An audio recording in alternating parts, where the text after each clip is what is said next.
जय गुरु सभी को।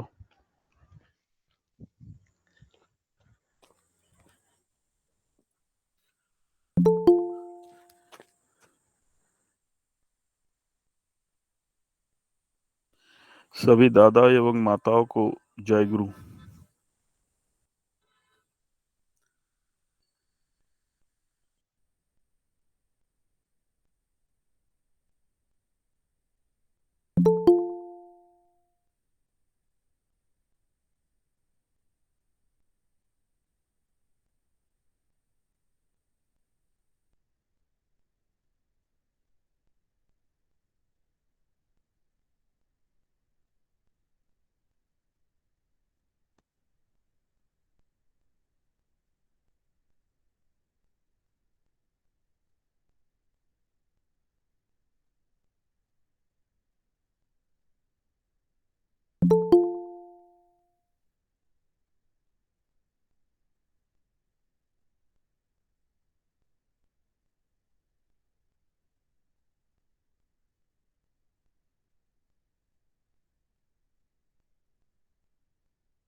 শ্রদ্ধেয় সুশান্ত দা, আপনি প্রার্থনা শুরু করুন।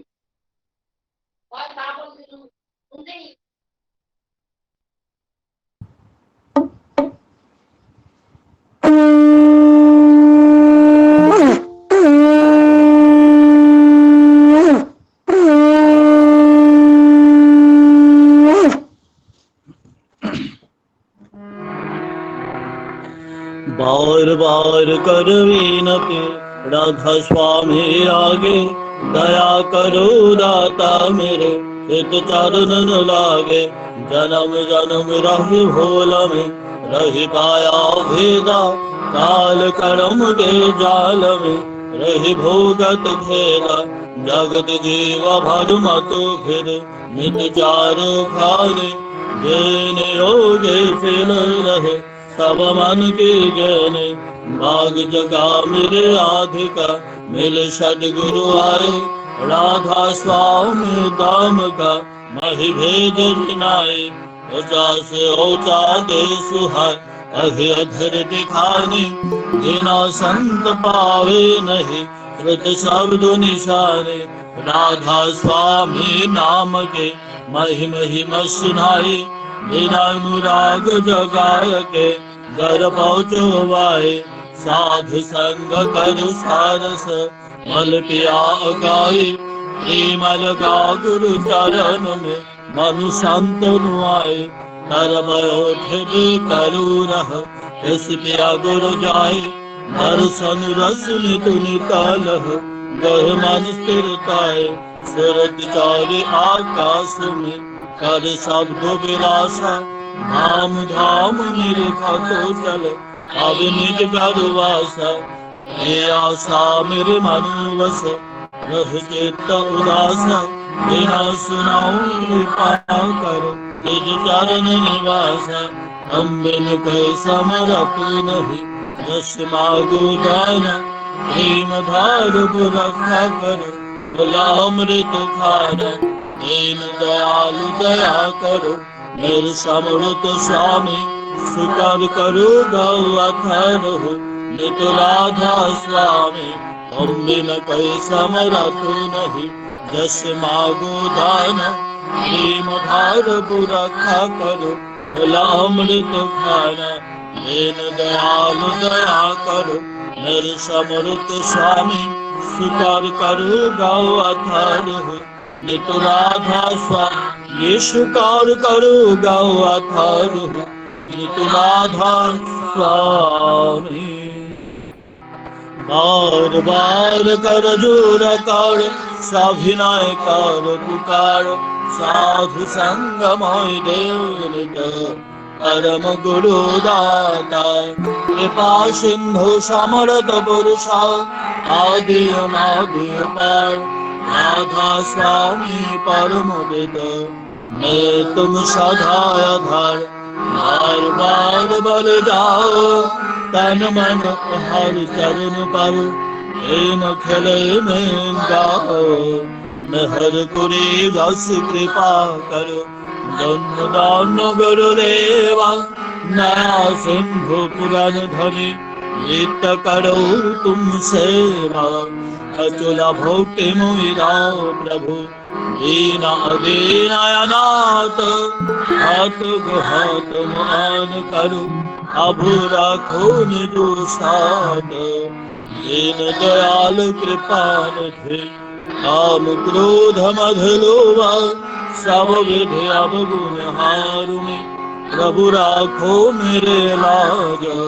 समुदाय अपने पर, राधा स्वामी गुरु समारत। तुम बिन आड़ न दूसरा, अब करो दया पर तुझ। तुम दारे अति विलम्ब कर, दया करो मेरे छाया। देव प्रेम के दात, दुख सुख तुझ भेटे नहीं। छोटे सबोत पात, दया करो मेरे छाया। देव प्रेम के दात, दुख सुख कुछ भेटे नहीं। छोटे सबोत पात, बार बार कर जोर कर। सभिनय कर पुकार, साधु संगमय देवत। परम गुरु दातार, साधु संगमय देवत। परम पिता दाता। गुरु ब्रह्मा गुरु विष्णु गुरुदेवा महेश्वर, गुरुदेव परम ब्रह्म तस्मै श्री गुरुवे नमः। अखण्डमण्डलकारं व्याप्तं येन चराचरं तत्पदाम्बुजं येन तस्मै श्री गुरुवे नमः। अज्ञानतिमिरन्धस्य ज्ञानाञ्जनशलाकया चक्षुरुन्मीलितं येन तस्मै श्री गुरुवे नमः। स्थावरं जङ्गमं वेत्तुं येन तस्मै चराचरं तत्पदाम्बुजं येन तस्मै श्री गुरुवे नमः। हृद्रूपेण परिवेप्तुं कैलोकं सचराचरं तत्पदाम्बुजं येन तस्मै श्री गुरुवे नमः। नागुराधिकं तत्त्वं नागुराधिकं तप, तत्त्वज्ञानं परं नास्ति तस्मै श्री गुरुवे नमः। मन्नाथो श्री जगन्नाथ मद्गुरु श्री जगद्गुरु, मदात्मा सर्वभूतात्मा तस्मै श्री गुरुवे नमः। गुरुराधीरणदेशो गुरुपारमदेवोत्तम, गुरुपारं तरं नास्ति तस्मै श्री गुरुवे नमः। ब्रह्मानन्दं परमसुखादं केवलं ज्ञानमृते, दन्दातीतं गगनसदृशं तस्मै साधिलक्ष्यम्। एकं नित्यं विमलमाचलं सर्वाधिशासिभूतं, नवातीतं द्विगुणरहितं सद्गुरु तं नमामि। सद्गुरु तं नमामि, सद्गुरु तं नमामि। জয় গুরু দাদা। জয় গুরু। আমরা শ্রদ্ধেয় সুশান্ত বিশ্বাসদারের কাছ থেকে প্রার্থনা শুনে এলাম। এবার আমরা বিশ্ব শান্তি মঙ্গল কামনায় এবং প্রতিটি জীব এবং প্রত্যেকের মঙ্গল কামনায় 2 মিনিট নাম করব। আমি রিকোয়েস্ট করছি অন্য কেউ স্ক্রিন শেয়ার করবেন না। জয় গুরু। আমরা 2 মিনিট নাম করব।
জয় গুরু। পরম প্রেমময় শ্রী ঠাকুরের এবারে আমরা ওমীয় গ্রন্থাদি পাঠ শুনে নেব। প্রথমে সত্যানুসরণ থেকে পাঠ করবে শ্রী প্রীতম সরকার, কলকাতা থেকে, বাংলা ভাষায়। জয় গুরু। জয় গুরু কাকু। জয় গুরু। তুমি পাঠ শুরু করো। শোনা যাচ্ছে, পাঠ শুরু করো। জয় গুরু। পরম প্রেমময় শ্রী শ্রী ঠাকুর অনুকূল চন্দ্রের শ্রীহস্তের লেখা সত্যানুসরণ কীর্তনকে বাণী পাঠ। বাণী নম্বর হচ্ছে 8। যার উপর যা কিছু সব দাঁড়িয়ে আছে তাই ধর্ম, আর তিনি পরম পুরুষ। ধর্ম কখনো বহু হয় না, ধর্ম একই, আর তার কোনো প্রকার নেই, তার কোনো প্রকার নেই। মত বহু হতে পারে, কিন্তু এমন কি যত মানুষ তত মত হতে পারে, কিন্তু তাই বলে ধর্ম বহু হতে পারে না। হিন্দু ধর্ম, মুসলমান ধর্ম, খ্রিস্টান ধর্ম, বৌদ্ধ ধর্ম ইত্যাদি কথা আমার মতে ভুল। বরং ওসবগুলি মত, কোনো মতেই সঙ্গে কোনো মত প্রকৃতপক্ষে কোনো বিরোধ নেই। জয় গুরু।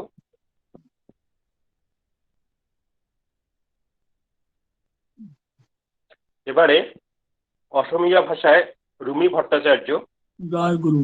ওই অংশটুকু পাঠ করবে। জয় গুরু। রুমি ভট্টাচার্য মা, আপনি আছেন?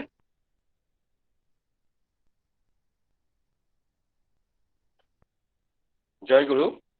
রুমি ভট্টাচার্য মা হয়তো কোনো কারণে জয়েন হতে পারেনি।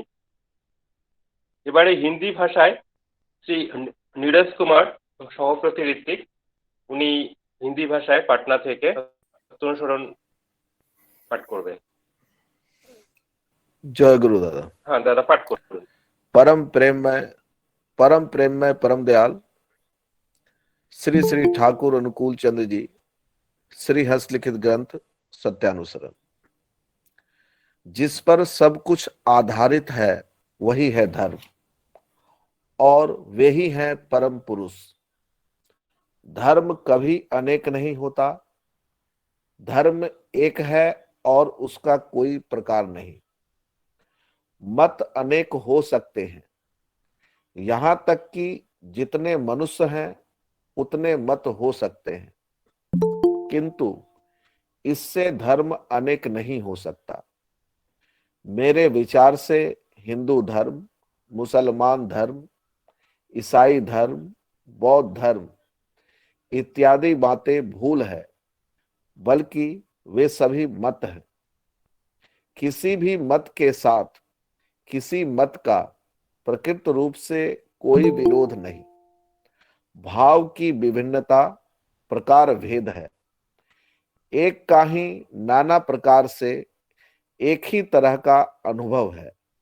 सभी मत ही हैं साधना विस्तार के लिए, पर वे अनेक प्रकार के हो सकते हैं, और जितने विस्तार में जो होता है वही है अनुभूति ज्ञान। इसीलिए धर्म है अनुभूति पर। स्वस्ति स्वस्ति स्वस्ति। जय गुरु। জয় গুরু দাদা। এবারে অমৃতা ভক্তমা বাংলাদেশ থেকে সত্যানুসরণের ওই অংশটুকু পাঠ করবেন। অমৃতা মা, আপনি উপস্থিত আছেন? জয় গুরু, শোনা যাচ্ছে? হ্যাঁ মা, শোনা যাচ্ছে, আপনি পাঠ করুন। Jai Guru. Reading from the holy book Shatanasaran, written by Param Premamay Sri Thakur Nukul Chandra and translated by Param Pujapada Sisi Bharata. The stay of all existence is Dharma, and he is the supreme fulfiller. Dharma never becomes many, it is always one. There is no variety of it. Views may be many, even as many as there are people. Still, Dharma cannot be many. In my opinion, to speak of Hindu Dharma, Christian Dharma, Mohammedan Dharma, Buddhist Dharma, etc. is wrong. Rather, there are so many views. In fact, there is no opposition in the views. Different views, different ways. Feeling one in many forms. Each faith is for the extension of a void activity that can be in many forms and as much as is gained by the expansion, so much the realization wisdom. So dharma is based upon realization to be real in nature. Right.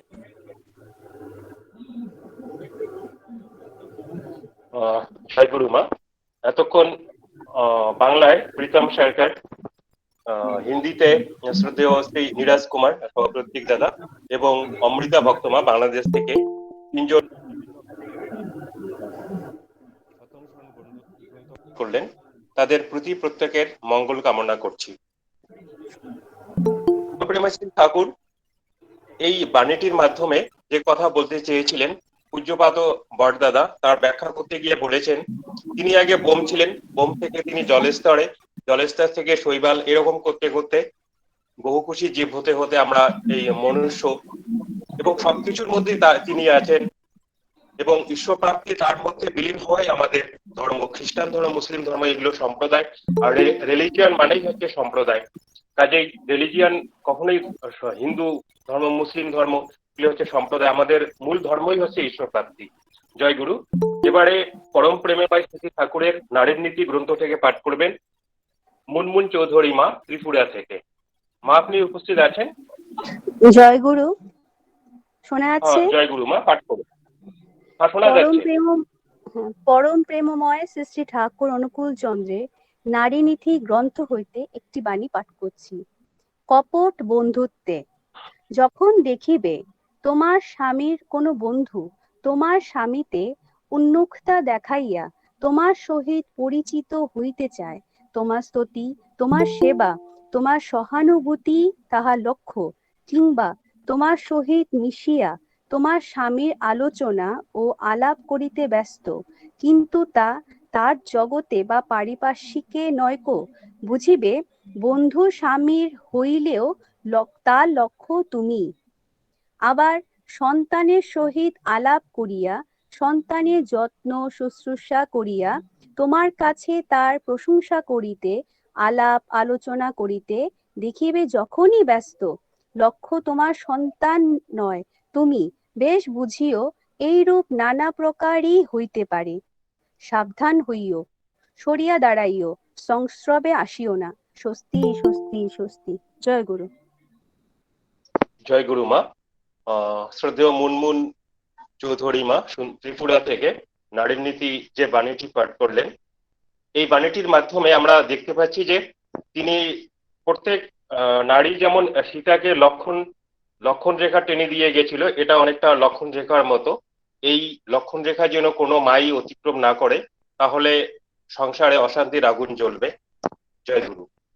এবারে পরম প্রেমময় শ্রী ঠাকুরের স্বাস্থ্য ও সদাচার গ্রন্থ থেকে পাঠ করবেন সরজু বালা মৌলিক মা, বাংলাদেশ থেকে। মা, আপনি উপস্থিত আছেন? জয় গুরু দাদা, জয় গুরু।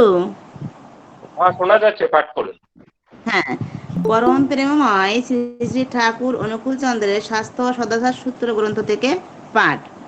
বৈধি নীতি যাই থাক, বিচক্ষণ বিবেচনার অভাব বহুতই ঘটতে পারে। তাই অন্তত পান ভোজনের ব্যাপারে সুবিধাকে অনুসরণ করে নিজের নেহাত জানা বা এমনতর জানা, যাতে সত্তা সংঘাতী সংক্রমণের কোনো প্রকার আশঙ্ক নাই, এমনতর রকমের না হলে নিজ পরিচর্যায় প্রস্তুত অন্নপান ভোজনাদি ব্যবহার করাই সব দিক দিয়ে শ্রেয়। তাতে বাহ্যিক সদাচারের দিক দিয়ে অনেকখানি বাঁচোয়া হতে পারে। যাই করো আর তাই করো, বুঝে চলো। বাণী সংখ্যা 64। বন্দে পুরুষোত্তম। সবাইকে জয় গুরু। জয় গুরু মা। বাংলাদেশ থেকে সরজু বালা মা স্বাস্থ্য ও সদাচার গ্রন্থ থেকে পাঠ করছেন। এই মহামারী দুঃসময়ে পরম প্রেমাশ্রী ঠাকুরের এই গ্রন্থটি আমাদের কাছে পাথেয় হয়ে আছে। আপনারা সবাই এর কথাগুলো, এই আপ্ত বাক্যগুলো মেনে চলবার চেষ্টা করবে। আমরা এখন সঙ্গীতে প্রবেশ করব। পরম প্রেমময় শ্রী ঠাকুরকে প্রথমে সঙ্গীত গেয়ে শোনাবেন শ্রী অনুরাধা সাহামা বহরমপুর থেকে। মা আপনি উপস্থিত আছেন? আগে জয়গুরু অনুরাধা দাদা, সাহামা, হ্যাঁ আগে মা আপনি, জয়গুরু দাদা, হ্যাঁ শোনা যাচ্ছে। পারলে আগে ভিডিওটা অন করুন, আগে কারণ আমরা হ্যাঁ রেকর্ডেবল তো, ভিডিওটা অন করলে ভালো হতো।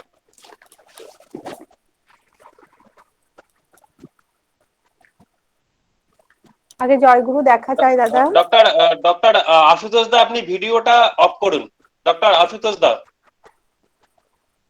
ওম ব্রহ্ম পরম ব্রহ্ম অকুল মালিক রাধা স্বামী দয়ালের চরণে প্রণাম। পরমারাধ্যা জগৎ জননী লক্ষ্মী স্বরূপিণী আমার মায়ের রাঙা যুগল চরণে প্রণাম। পরম পূজ্য পাদ আচার্য দেব শ্রী শ্রী বড়দাদার চরণে প্রণাম। সংঘাচার্য শ্রী শ্রী দাদার চরণে প্রণাম। উপস্থিত ভক্তিমতী দাদা এবং মায়েদের এবং ছোট ছোট ভাই বোনদের আমার জয় গুরু জানিয়ে প্রভুর চরণে আমি একটা সঙ্গীত পরিবেশন করার চেষ্টা করছি। জয় গুরু।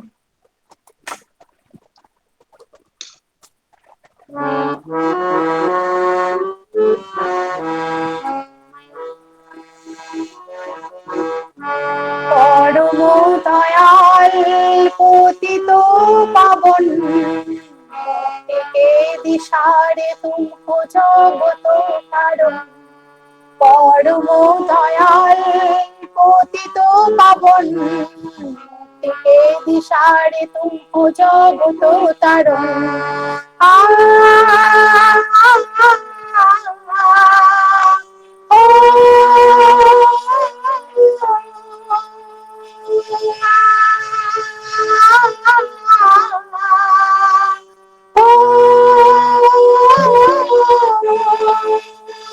स्वागतम स्वागतम स्वागतम स्वागतम स्वागतम पुरुषोत्तमं। स्वागतम स्वागतम स्वागतम स्वागतम स्वागतम पुरुषोत्तमं। परम दयाल पतित पावन मुक्तिके दिशारे तुमको पावनाहि माए पूर्वे जन्म लिया। पतित पावन आपके पावन किया। पावनाहि माए पूर्वे जन्म लिया। पतित पावन आपके पावन किया। परम ब्रह्म कुल मालिक नभ घन श्याम। परम ब्रह्म कुल मालिक नुकुल नाम। परम ब्रह्म कुल मालिक नभ घन श्याम। परम ब्रह्म कुल मालिक नुकुल नाम।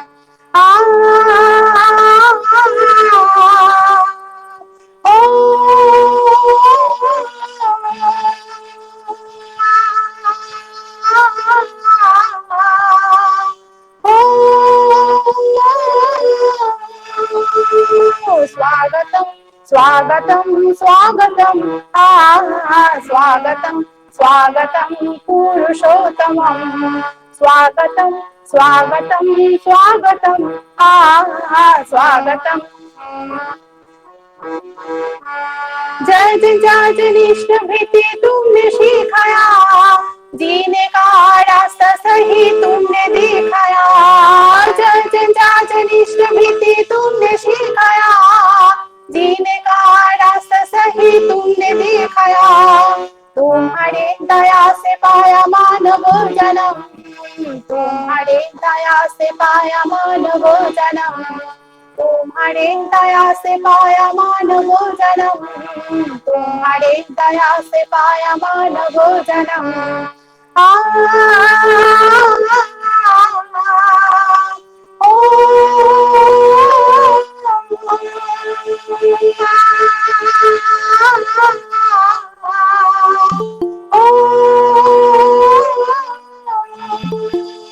स्वागतम स्वागतम स्वागतम स्वागतम स्वागतम पुरुषोत्तमं।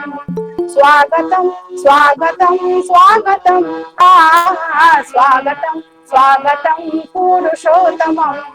परम दयाल पतित पावन मुक्तिके दिशारे तुमको जगत तारण।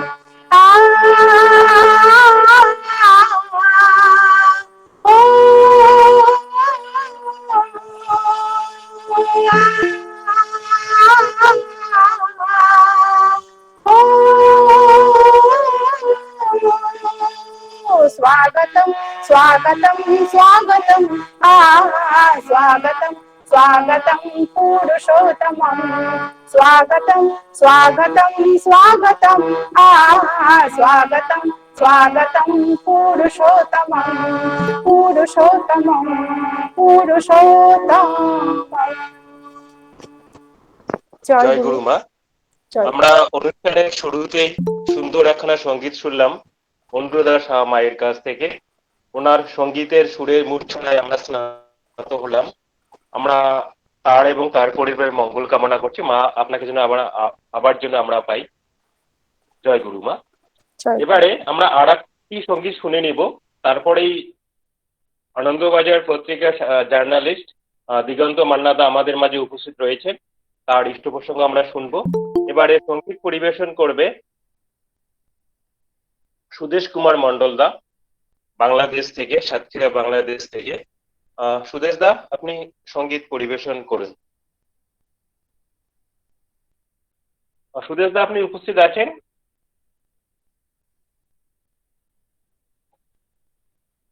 শ্রদ্ধেয় বিমল কৃষ্ণ দা, আপনি একটু দেখলে ভালো হতো, আছেন কিনা উনি। Hello hello. সুদেশ দা, আপনি সঙ্গীত পরিবেশন করুন। শোনা যাচ্ছে, আপনাকে শোনা যাচ্ছে, আপনাকে শোনা যাচ্ছে। আপনি ভিডিওটা অন করুন, পারলে নেট ভালো থাকলে ভিডিও অন করুন। জয় গো। বন্দে পুরুষোত্তমম বন্দে পুরুষোত্তমম বন্দে পুরুষোত্তমম পরম দয়াল শ্রী ঠাকুর নকুল চন্দ্রের রক্ত জবা বিনিন্দিত চরণে আমার শতকোটি প্রণাম প্রণতি জানাই। লক্ষ্মী স্বরূপিণী শ্রী বড়মার চরণে আজকের এই অনলাইনের উপস্থিত সকল শ্রদ্ধেয় দাদা ও মায়েদের আমার আনন্দিত জয়গুরু জানিয়ে পরম দয়াল শ্রী ঠাকুরের লেখা একটি সঙ্গীত আমি তারই চরণে নিবেদন করার চেষ্টা করছি। জয় গুরু সবাই।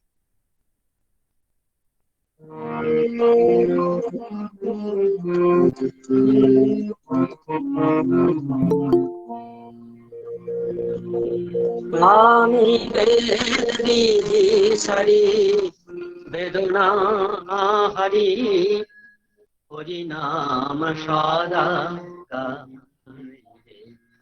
আমি বেদি সারি বেদনা হারি হরি নাম সদা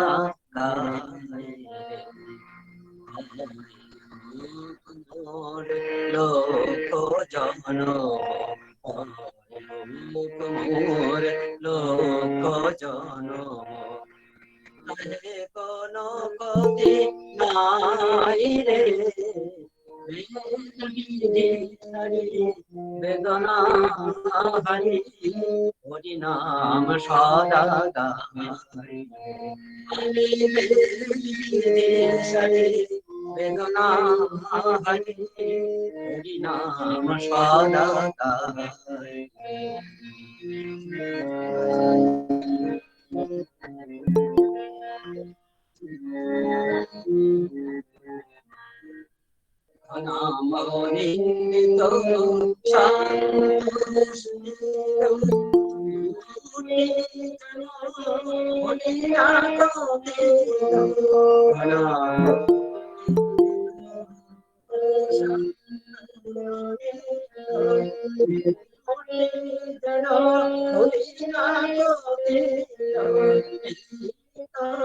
নিন্দিত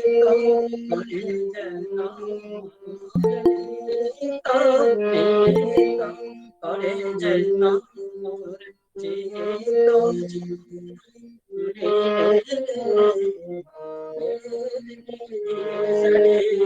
বেদনা হরি নাম সদা গাই আমি বেদনা হরি নাম সদা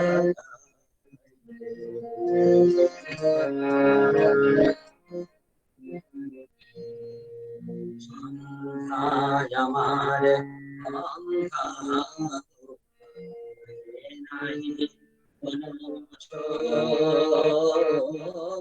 তার কোন জাল আর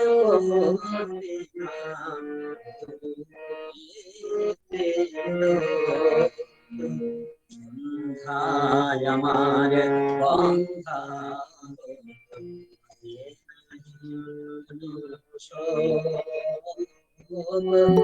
আর কোন জান আর কোন বিনা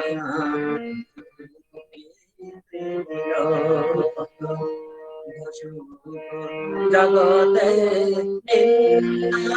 খেতে সজানা গেতে জগতে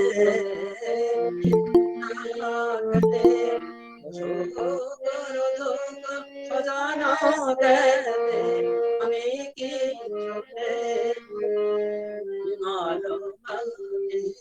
আমি কি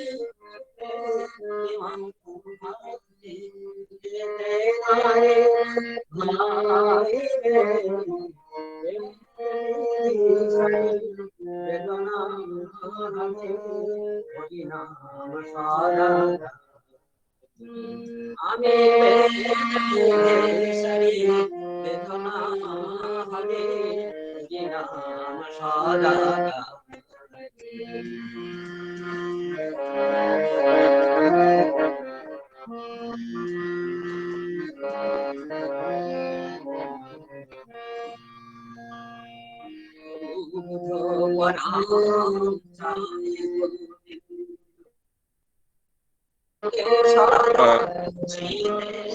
ভিডিওটা অফ করলে ভালো হতো, নেট শোনা যায়।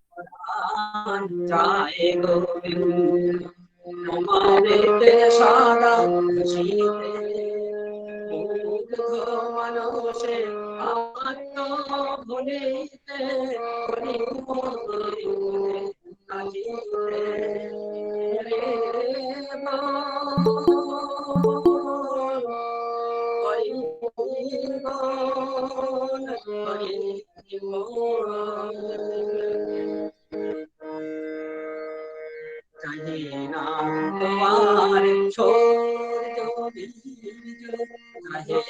না পরাণ বিশাল রাজ চাহে না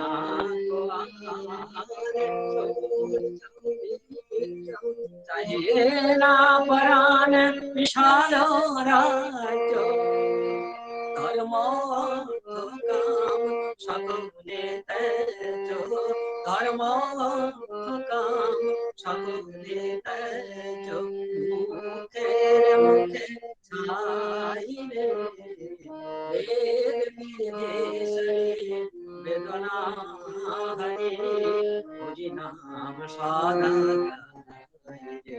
আমি বেদ বিদেশে বেদনা হরে হরি নাম সাদা আমি বেদনা হরে হরি নাম সাদা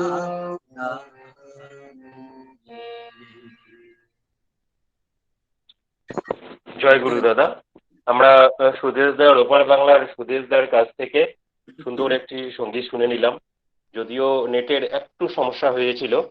পরম পূজ্যপাদ দাদা পূজনীয় অবিন্দাকে একদিন বলেছিলেন যে তুই যখন বড় হবি তখন সারা পৃথিবীর লোক ঠাকুর ঠাকুর করবে। তো যাই হোক, 5th জেনারেশন, আমাদেরও 4G চলছে, এখন 5G চলে আসলে 5th জেনারেশনে আপনার কথাও বোঝা যাচ্ছে না, আপনি ভিডিও অফ করেন। হ্যাঁ, ভিডিওটা অফ করেন, কথা কেটে কেটে যাচ্ছে। হ্যাঁ, ভিডিওটা অফ করেন দাদা। ও আচ্ছা আচ্ছা, হ্যাঁ ঠিক আছে। তো আমি যেটা বলছিলাম যে আমাদের শ্রদ্ধেয় পূজনীয় অবিন্দ দাদার সময় হয়তো এমন দিন আসবে, আমরা নেটওয়ার্কও ভালো থাকবে এবং সারা পৃথিবীর মানুষ একদিন ঠাকুরের চরণতলে আশ্রয় নেবে এবং আমরা সবাই ঠাকুরমুখী হয়ে থাকবো। যাই হোক, আমরা সুন্দর সঙ্গীত শুনে নিলাম। শ্রদ্ধেয় সুদেশ দার এবং তার পরিবারের মঙ্গল কামনা করছি, তাকে যেন আমরা আবার পাই। এবারে আমরা ইষ্ট প্রসঙ্গে চলে যাব। পরম প্রেমময় শ্রী শ্রী ঠাকুরের কথা কীর্তন করবে প্রথমেই শ্রদ্ধেয় দিগন্ত মান্নাদা, উনি আনন্দবাজার পত্রিকার সাংবাদিক। দাদা, আপনি উপস্থিত আছেন? শ্রদ্ধেয় দিগন্ত মান্নাদা। আগে জয়গুরু। হ্যাঁ জয়গুরু দাদা, আপনি শুরু করুন। আগে আমার কথা শোনা শুনতে যাচ্ছে? পাচ্ছি, আপনি শুরু করুন। হ্যাঁ দাদা, শোনা যাচ্ছে। আগে আগে আজকের এই অনলাইন সৎসঙ্গে উপস্থিত প্রত্যেককে আমার আন্তরিক শ্রদ্ধা এবং জয়গুরু জানাচ্ছি। গোটা বিশ্বেই করোনা অতিমারি যখন তার বিধ্বংসী লীলা চালিয়ে যাচ্ছে, ঠিক তার বিপরীত মেরুতে আমরা মানে সৎসঙ্গীরা এক নতুন জগতের খোঁজ পেলাম, সেটা হচ্ছে অনলাইন সৎসঙ্গ। বিশ্বকবি রবীন্দ্রনাথ ঠাকুর বলেছেন তার প্রভাত উৎসব কবিতায়, হৃদয় আজি মোর কেমনে গেল খুলি, জগৎ আসি সেথা করিছে কোলাকুলি। শেষে ঠাকুর বিশ্বজনায় এক করলেন। কোভিড অতিমারি যদি না আসতো, আমরা বোধহয় এভাবে যুক্ত হতে পারতাম না, হয়তো এভাবে যুক্ত হওয়ার তাগিদা কোনোদিন অনুভব করতে পারতাম না, সেই তাগিদটা আমরা কখনো বুঝতে পারতাম না। তাই আমরা পরিস্থিতির সুফলটাই আমরা অর্জন করেছি, যার ফলে কত দূর দূরান্তের মানুষের সাথে যুক্ত হয়ে আমরা ঠাকুরকে নিয়ে মাতোয়ারা হতে থাকার সৌভাগ্য লাভ করেছি। সে ঠাকুরের কথা প্রতিনিয়ত হচ্ছে, বিভিন্ন ভাবে হচ্ছে, বিভিন্ন আঙ্গিকে হচ্ছে। সে ঠাকুর, আমরা যারা তাকে নিয়ে চলছি, আমরা কিছুটা হলেও বুঝতে পেরেছি তিনি কে। কিন্তু যারা ঠাকুরের দীক্ষা নেননি, চলেননি, তাদের কাছে ঠাকুর কেমন, তাদের কাছে ঠাকুরকে যদি রিপ্রেজেন্ট করতে হয় তাহলে আমাকে কি করতে হবে, বা কেমন আমার গুরু, এই বিষয়গুলো আমার মধ্যে ক্রমশ যাজন করতে গেলে মাথায় আসে। শেষে ঠাকুর বলেছিলেন যে তোমার গুরু কেমন, তোমাকে দেখেই মানুষ চিনবে। তাই আমাকে সর্বপ্রথম ঠাকুর যেমনটি বলেছেন তেমনটি হওয়া লাগে। অনেকদিন আগের কথা, শেষে ঠাকুর তখন কলকাতায় হরিতকি লেনে বাড়িতে অবস্থান করছেন। তৎকালীন বাংলা গভর্নমেন্টের মন্ত্রী স্যার পিসি মিত্রের ভগিনী, তিনি শেষে ঠাকুরের সৎনাম গ্রহণ করেছিলেন।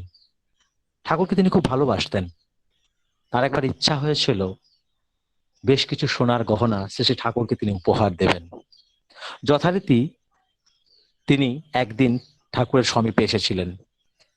তার বিয়ে হয়েছিল কলকাতার দেবেনচন্দ্র ঘোষ রোডে, অত্যন্ত ধনী এবং একটি শিক্ষিত পরিবার। সেই পরিবারে তার বিয়ে হয়েছিল এবং তিনি একদিন তার স্বামীকে নিয়ে এক বাক্স গহনা নিয়ে এসেছে ঠাকুর পরম দয়ালের কাছে এসে উপস্থিত। প্রণাম করে বললেন, ঠাকুর আপনাকে অনেকদিন ধরে আমার সোনার গহনা দেওয়ার ইচ্ছা হয়েছিল। শেষে ঠাকুর দেখে বললেন, কই বাক্সটা খোলো। সে মা বাক্স খুললেন, ঠাকুর দেখলেন দূর থেকে, মাতা মনমোহিনী দেবীকেও ডেকে দেখালেন। তৎকালীন সময়ে গহনাগুলোর মূল্য ছিল প্রায় 45,000 টাকা, সবই জড়োয়ার অলংকার ছিল। দেখানোর পর সে মাটি বললেন, ঠাকুর আপনি যদি দয়া করে এটা গ্রহণ করেন। সে ঠাকুর বললেন, মা এই তো আমি দেখে নিলাম, এতেই আমার হয়ে গেল, তুমি গহনাগুলো নিয়ে যাও। তো তিনি কিছুতেই রাজি হলেন না। না ঠাকুর, আমি আপনার জন্য এনেছি, আপনি হয়তো ভাবছেন আমি স্বামীকে লুকিয়ে আপনাকে দিচ্ছি, তাই আমি আমার স্বামীকেও নিয়ে এসেছি, আপনি দয়া করে গ্রহণ করুন। মা নাছোড়বান্দা, ঠাকুরও নেবেন না। এরকম একটা পরিস্থিতির মধ্য দিয়ে সেই মা ঠাকুরের কাছে গহনার বাক্সটা রেখে দিয়েই চলে গেলেন। শেষে ঠাকুরের মধ্যে একটা অস্বস্তি তৈরি হলো। ঠাকুর সুশীলচন্দ্র বসুরাকে ডেকে বললেন, যান এখনই গহনাগুলো দিয়ে আসুন। মা বললেন, মাতা মনমোহিনী দেবী বললেন, তৎকালীন সময় কলকাতায় এত ট্যাক্সির প্রচলন ছিল না, রাত্রি তখন 9টা বেজে গিয়েছে, বলছে এত রাত্রে নয়, কালকে সকালে গিয়ে দিয়ে আসা হবে। তো সকালবেলা যথারীতি সুশীলচন্দ্র বসুদা তিনি মাতা মনমোহিনী দেবীকে নিয়ে সেই গহনার বাক্স ফেরত দিতে গেলেন। গহনার বাক্স নিয়ে তিনি যখন হাজির হলেন দেবেনচন্দ্র ঘোষ রোডে সেই মায়ের বাড়িতে, সেখানে একতরফা তর্ক বিতর্ক, কথা কাটাকাটি শুরু হয়ে গেল যে আমি তো ঠাকুরকে দিয়েছিলাম, ঠাকুর কেন ফেরত পাঠালেন। এরকম যখন তর্ক বিতর্ক হচ্ছে, সেই মায়ের ভাসুর ঠাকুর তিনি সব শুনেছিলেন। তিনি নেমে এসে বললেন, আমি ঠাকুরকে কখনো দেখিনি, তবে যিনি এত মূল্যবান এত টাকার গহনা পেয়েও না নিয়ে ফিরিয়ে দেন, তাকে সাধারণ মানুষ বলে আমার মনে হয় না, তিনি সত্যিই মহামানব। আমরা সৌভাগ্যবান, আমরা ঠাকুরকে পেয়েছি। এরকম লক্ষ লক্ষ মানুষ যারা ঠাকুরের চরণাশ্রিত নন, তাদের নজরে যদি ঠাকুর এরকম হন, আমরা যারা পেয়েছি আমরা কত সৌভাগ্যবান। শ্রী ঠাকুরের কাছে তার সৌভাগ্য, তার দয়া পেতে গেলে তিনি যা যা বলেছেন সেগুলো যদি আমরা একটু পরিপালন করে চলি, তাহলে কিন্তু আমরা সৌভাগ্যের অধিকারী হতে পারি। নচেত আমাদের ভবিষ্যৎ কিন্তু সত্যি ভালো নয়। লেখিকা মানকুমারী বসু তিনি একটি বই লিখেছিলেন, বইটির নাম হচ্ছে দুটি ছবি। সেই দুটি ছবি গ্রন্থে তিনি দেখিয়েছেন যে লেখিকার একবার ইচ্ছে হলো যে বিশ্বের সব থেকে সুন্দর শিশুর খোঁজ তিনি নেবেন। যথারীতি তিনি ভ্রমণে বেরিয়ে পড়লেন, বিশ্বের সব থেকে এক সুন্দর শিশু তিনি খুঁজে বের করলেন। তার থেকে আর সুন্দর কেউ হয় না। শিশুটির বায়োডাটা নিলেন, যাবতীয় তথ্য তিনি নিজে নোটবুকে নোট করলেন। লেখিকা জীবন সামনে এসে মনে হলো, আচ্ছা আমি তো একবার বিশ্বের সব থেকে সুন্দর শিশু খোঁজ করেছিলাম, পেয়েছিলাম, তো আমি তো জীবন সামনে এসে গেছি, এখন বিশ্বের সব থেকে দুর্ধর্ষ কোন ব্যক্তি, সব থেকে বিপজ্জনক, সব থেকে পাপী বলতে আমরা যা বুঝি সেই ব্যক্তিকে আমাকে খোঁজ নিতে হবে। আবার বেরিয়ে পড়লেন। খুঁজে খুঁজে খুঁজে খুঁজে তিনি একটি সংশোধনাগারের কাছে এলেন, জেলখানা। সেখানে গিয়ে তিনি কথা বলে জানতে পারলেন সেই জেলখানায় বন্দী রয়েছে এমন একজন কয়েদি যে জীবনে অনেক খুন করেছে। কারা কর্তৃপক্ষ তাকে বললেন যে এর থেকে বোধহয় আর পাপী কেউ হয় না, আপনি এর সম্পর্কে তথ্য নিতে পারেন। যথারীতি লেখিকা তিনি তার প্যাশন, তিনি তার আগ্রহের অনুযায়ী তিনি কাজ শুরু করলেন। সমস্ত কিছু নথি নিয়ে দেখলেন। লেখিকা অবাক হয়ে গেলেন। তিনি বহু বছর আগে সব থেকে যে সুন্দর শিশুটির বায়োডাটা সংগ্রহ করেছিলেন, আসলে সেই শিশুটি পরবর্তীকালে বিশ্বের একজন কুখ্যাত দুষ্কৃতী হয়েছিল। শ্রী ঠাকুর আমাদের প্রথমেই হাত দিলেন বিবাহ সংস্কারের উপর, তারপর সন্তান চর্যা। ঠাকুর বললেন, আধু কথা সময় হতে করে করিয়ে যা শেখাবি, সেইটি হবে মোক্ষম ছেলে, হিসাবে চল নয় পস্তাবি। ঠাকুর আমাদের সাবধান করে গেলেন, আমরা সন্তানকে, ভবিষ্যৎ প্রজন্মের কাছে কি রেখে যাব। আগামী দিনে তারা যে আমাকে মানবে, সমাজকে মানবে, দেশকে মানবে, পারিপার্শ্বিককে নিয়ে চলবে, আমি তার সামনে কি রেখে গেলাম। আজকে বড় প্রশ্ন। অধিকাংশ বাবা মা আমার সন্তান ভালো হলো না, ভালো হলো না করে চিৎকার পারেন, কিন্তু ভালো হতে গেলে যা যা করতে হয় তা কিন্তু মানেন না। শ্রী ঠাকুর বলছেন, যারা যে বিষয়ে বড় হয়েছেন তারা সেই বিষয়ে বড় হওয়ার বৈশিষ্ট্যগুলোকে অর্জন করেছেন। তাই পেতে গেলে কি করতে হবে? আমাদেরকে করতে হবে। আর তার জন্য সর্বপ্রথম দীক্ষা নিতে হবে। দীক্ষা কি? আমার মনে হয়, আমার ঠাকুরকে ধরে যে উপলব্ধি, আমার দৃষ্টিতে দীক্ষা হলো একটা অন্তরে উন্নয়নের আগুন জ্বেলে দেওয়া। আমরা যেমন বাতাস করব সে আগুন তেমন জ্বলবে। শেষে ঠাকুর তাই বললেন, তুমি সদ্গুরু শরণাপন্ন হও, সৎ নাম মনন করো, সৎসঙ্গের আশ্রয় গ্রহণ করো। আমি নিশ্চয়ই বলছি তোমাকে তোমার উন্নয়নের জন্য ভাবতে হবে না। আমার মনটা, আমার শরীরটা, আমার জীবনটা তার দিকে ছুটে যাচ্ছে, বুঝবো কি করে? শেষে ঠাকুর বললেন, পুঞ্জীভূত অপকর্মের ফলগুলি তোর কাটছে কিনা বুঝতে পারবি চরিত্রটা তোর ইষ্ট ঝোঁকে ছুটছে কিনা। আমি অনলাইন সৎসঙ্গে দেখতে পাচ্ছি 65 জন মানুষ গুগল মিটে রয়েছেন, ইউটিউব লিংকের মাধ্যমে আরো অনেকে দেখছেন। এই এতগুলো মানুষ তারা সারাদিনের কর্ম সেরে এই সন্ধেবেলায় পরম দয়ালের কথা শোনার জন্য, পরম দয়ালকে উপভোগ করার জন্য যে যুক্ত হয়েছেন, এটার দ্বারাই বোঝা যায় যে পুঞ্জীভূত অপকর্মের ফলগুলো কাটছে। শ্রী ঠাকুর তাই বললেন, পুঞ্জীভূত অপকর্মের ফলগুলি তোর কাটছে কিনা বুঝতে পারবি চরিত্রটা তোর ইষ্ট ঝোঁকে ছুটছে কিনা। অর্থাৎ ইষ্টের প্রতি যদি আমাদের ঝোঁক থাকে, তখন আমরা বুঝতে পারবো যে আমাদের পুঞ্জীভূত যে অপকর্ম তার সেই কর্ম ফলগুলো কিন্তু কাটছে। শেষে ঠাকুর আমাদের দয়া করে বাঁচানোর জন্য খুব সহজ পদ্ধতি দিয়ে গেলেন, যজন যাজন ইষ্টভৃতি ষষ্ঠনী সদাচার।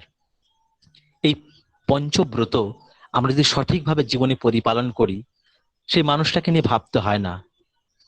কারণ একটা জিনিস, যে প্রকৃত যিনি সৎসঙ্গী তিনি নিজে যেমন কষ্ট পান না এবং তার দ্বারা কেউ কষ্ট পান না, এটা প্রতিষ্ঠিত সত্য।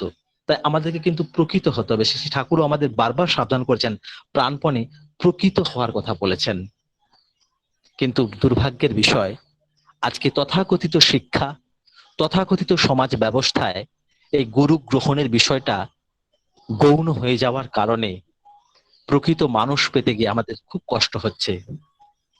ঈশ্বর তিনবার অবাক হন। কখন? না প্রথমত বৈশিষ্ট্য ভেঙে সব এক করতে যায় যখন। দ্বিতীয়ত ধর্মের ধৃতি ঈশ্বর এক অদ্বিতীয় জেনেও ধর্মের অজুহাতে ভেদ সৃষ্টি করে মানুষ যখন, তখন ঈশ্বর অবাক হন। আর তৃতীয়, প্রণয়ের পাত্র প্রিয় বৈশিষ্ট্য পালিয়ে আপ্রয়মান তাতে নিবদ্ধ না হয়ে প্রবৃত্তি পরিতৃপ্তির লোভে প্রণয়ের ব্যবসা করি যখন, ঈশ্বরেই তিনবার অবাক হন। আর ঈশ্বর লবণ দাও, লবণ।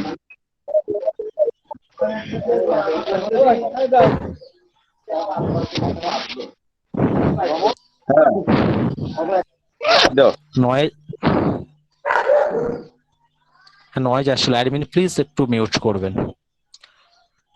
ঈশ্বর তিনবার অবাক হন। আর ঈশ্বর দুটো কাজ করতে পারেন না। আমরা শত অপরাধ করেও যদি তার কাছে ক্ষমা চাই, তিনি ক্ষমা না করে থাকতে পারেন না। আর দ্বিতীয়ত, ঈশ্বর আমার ইচ্ছার বিরুদ্ধে কিচ্ছু করতে পারেন না। বৈষ্ণব শাস্ত্রে একটা কথা আছে, হরি গুরু বৈষ্ণব তিনের দয়া হলো, একের দয়া বিনে জীব ছাড়ে খাড়ে গেল। সেই এক হচ্ছে না, হচ্ছে আমি। অর্থাৎ ঈশ্বর আমাকে ভালোবাসেন। ঠাকুর বলেন, ঈশ্বর তোরে বাসেন ভালো, স্বার্থ তাতে কি, তুই তারে না বাসলে ভালো, সবই ছায়ে ঘি। তাই আমাদেরকে তাকে ভালোবাসতে হবে। আর ভালোবাসার প্রথম শর্তই হচ্ছে তার সাথে আমাকে যুক্ত হতে হবে। কিসের মাধ্যমে? না দীক্ষার মাধ্যমে। এই দীক্ষা নিলে কি হয়? না দক্ষতা অর্জন হয়। যাজন করতে গিয়ে এই প্রশ্নের মুখোমুখি আমরা প্রায়শই হই যে এই বয়স থেকে দীক্ষা কেন? বয়স হোক তারপর দীক্ষা নেব। দীক্ষা মানে যদি দক্ষতা বাড়ানো হয়, তাহলে প্রশ্ন, দক্ষতা কার সর্বপ্রথম বাড়ানো দরকার? যে মানুষটা বা যে নতুন প্রজন্ম তার জীবন তৈরি হতে চলেছে, জীবনে পথ চলা শুরু করতে চলেছে, তার দক্ষতা আগে দরকার, না যে মানুষটা জীবন শেষ করতে চলেছে তার দক্ষতা আগে দরকার? তাই দক্ষতা অর্জন করতে হবে অবশ্যই শিশু বয়স থেকে। তাই ঠাকুর 12 বছর বয়সে দীক্ষার কথা বলেছেন, দীক্ষার বিধানের কথা বলেছেন। শেষে ঠাকুরের কাছে গিয়ে ভক্তরা প্রশ্ন করতেন, ঠাকুর দীক্ষা কি না নিলেই নয়? আপনার কথা যদি শুনে চলি। ঠাকুর বলেছেন, দীক্ষা না নিলে তুমি প্রবৃত্তির অধীন, আর তুমি যদি দীক্ষা নাও তখন তুমি আমার অধীন থাকবে। শেষে ঠাকুরের কাছে অনেক মানুষ যেতেন এবং তাকে নানান ধরনের প্রশ্ন করতেন। শেষে ঠাকুর এক একটা প্রশ্নের সহজ সহজ করে তিনি উত্তর দিতেন। শেষে ঠাকুরের কাছে গিয়ে একজন প্রশ্ন করছেন, ঠাকুর আপনি সদ্গুরু দীক্ষা নেওয়ার কথা বলেন, সদ্গুরু মানে কি ভালো গুরু? আমাদের গুরু কি ভালো নয়? শেষে ঠাকুর বললেন, সদ্গুরু মানে হচ্ছে সাত্ত্বত গুরু, অর্থাৎ যেই গুরু সত্তার সমস্ত সমাধান জানেন, তিনি হচ্ছেন সদ্গুরু। আমরা সৌভাগ্যবান, আমরা সদ্গুরু পেয়েছি। একজন মা গিয়ে প্রশ্ন করলেন, ঠাকুর আমরা আপনাকে প্রণাম করি, আপনি সাথে সাথে হাত জোড়ো করে প্রণাম করেন, এটা কেন করেন? শেষ ঠাকুর বললেন, তোমরা ভাবো আমার মধ্যে ঈশ্বর রয়েছে, আমি দেখতে পাই তোমাদের প্রত্যেকের মধ্যে ঈশ্বর হয়ে ওঠার সমস্ত গুণ রয়েছে, তোমাদের অন্তঃস্থলে থাকা সেই ঈশ্বরকে তাই আমি প্রণাম করি। শেষে ঠাকুর কথা প্রসঙ্গে একবার বলেছিলেন, মনে রেখো পৃথিবীর ভবিষ্যৎ নির্ভর করছে সৎসঙ্গের উপর। বাঁচার প্রয়োজনে সকলে তোমাদের দুয়ারে ধর্ণা দেবে। কটা মিনিট তোমাদের সঙ্গ পাওয়ার জন্য বিশ্বের শক্তিধর পুরুষরা তোমাদের পিছনে পিছনে ছুটবে। তিলোত্তমার মতো সুন্দরীরাও তোমাদের পায়ে গড়াগড়ি দিতে পারে। পরম পিতা ছাড়া যাদের আর কোনো চাওয়া থাকবে না, তারাই পারবে এ কাজ। শেষে ঠাকুর আমাদের সাবধান করে দিয়ে গেলেন, আমাদের চাওয়া যেন একটাই হয়, পরম পিতা। তাকে ছাড়া যদি অন্য কিছু চাই, এ কাজ করা সত্যিই খুব কঠিন। আবার এই কাজ করা খুবই সহজ। ঠাকুরকে বললেন, ঠাকুর একজনকে প্রশ্ন করলেন, ঠাকুর আপনার কাজ করা তো খুবই কঠিন। ঠাকুর বললেন, অন্তরে অনিচ্ছা এবং অন্য ইচ্ছা থাকলে কিন্তু আমার কাজ করা কঠিন। ঠাকুর দুটো খুব সাংঘাতিক পয়েন্ট বললেন, অন্তরে অনিচ্ছা এবং অন্য ইচ্ছা, এই দুটোই আমাদেরকে কিন্তু শেষ করে দেয়। অনিচ্ছা এবং অন্য ইচ্ছা, তাকে বাদ দিয়ে অন্য কিছু করতে চাই, এবং যেটা করতে হবে যেই মুহূর্তে করতে হবে সেইটা করতে আমাদের অনীহা। ঠাকুর বলেন, এ দুটি যদি থাকে তাহলে কিন্তু আমার কাজ করা সত্যিই খুব কঠিন। ঠাকুরকে একজন প্রশ্ন করলেন, ঠাকুর ধর্ম কি? আপনি যে ধর্মের কথা বলেন, ধর্ম কি? শেষে ঠাকুর ধর্মের ব্যাখ্যা দিলেন, বললেন, যা করলে তোমার শরীর, মন, সত্তা ও পারিপার্শ্বিক ভালো থাকবে, তাই হচ্ছে ধর্ম। তাহলে আমরা কে চাই না যে আমার শরীর, আমার মন, আমার পারিপার্শ্বিক, আমার সত্তা ভালো থাকুক? আমরা প্রত্যেকেই চাই। কিন্তু প্রশ্নটা হলো ভালোটা থাকবে কিভাবে? সেই পদ্ধতিটাতে আমাদের গোলমাল থাকার কারণেই কিন্তু আমরা প্রকৃতভাবে উন্নতি লাভ করতে পারি না। আমার শরীর, মন, সত্তা, পারিপার্শ্বিক ভালো থাকছে না। তাই আমাদের একটাই ওয়ে আউট, সেটা হচ্ছে সদ্গুরু প্রদত্ত সৎনাম নিয়ে তিনি যা যা বলেছেন কোনো প্রশ্ন ছাড়াই তাকে যেন আমরা পরিপালন করে চলি। আর আমাদের এই যুগে আমরা সৌভাগ্যবান যে তিনি দয়া করে আচার্য পরম্পরা রেখে গিয়েছেন, যে আচার্য পরম্পরার মধ্য দিয়ে আমরা প্রতিনিয়ত তাকে অনুভব করতে পারি। শ্রী ঠাকুর বলেন, আচার্যকে বাদ দিয়ে তুই জ্ঞান গবেষণ করবি যত, সামঞ্জস্য থাকাই কঠিন, হারাবি তুই পথ নিয়ত। মুশকিলটা হয়েছে কি যে আমরা ঠাকুরের দীক্ষা নিয়ে অনেক সময় একটু উল্টো চলতে ইচ্ছা হয়।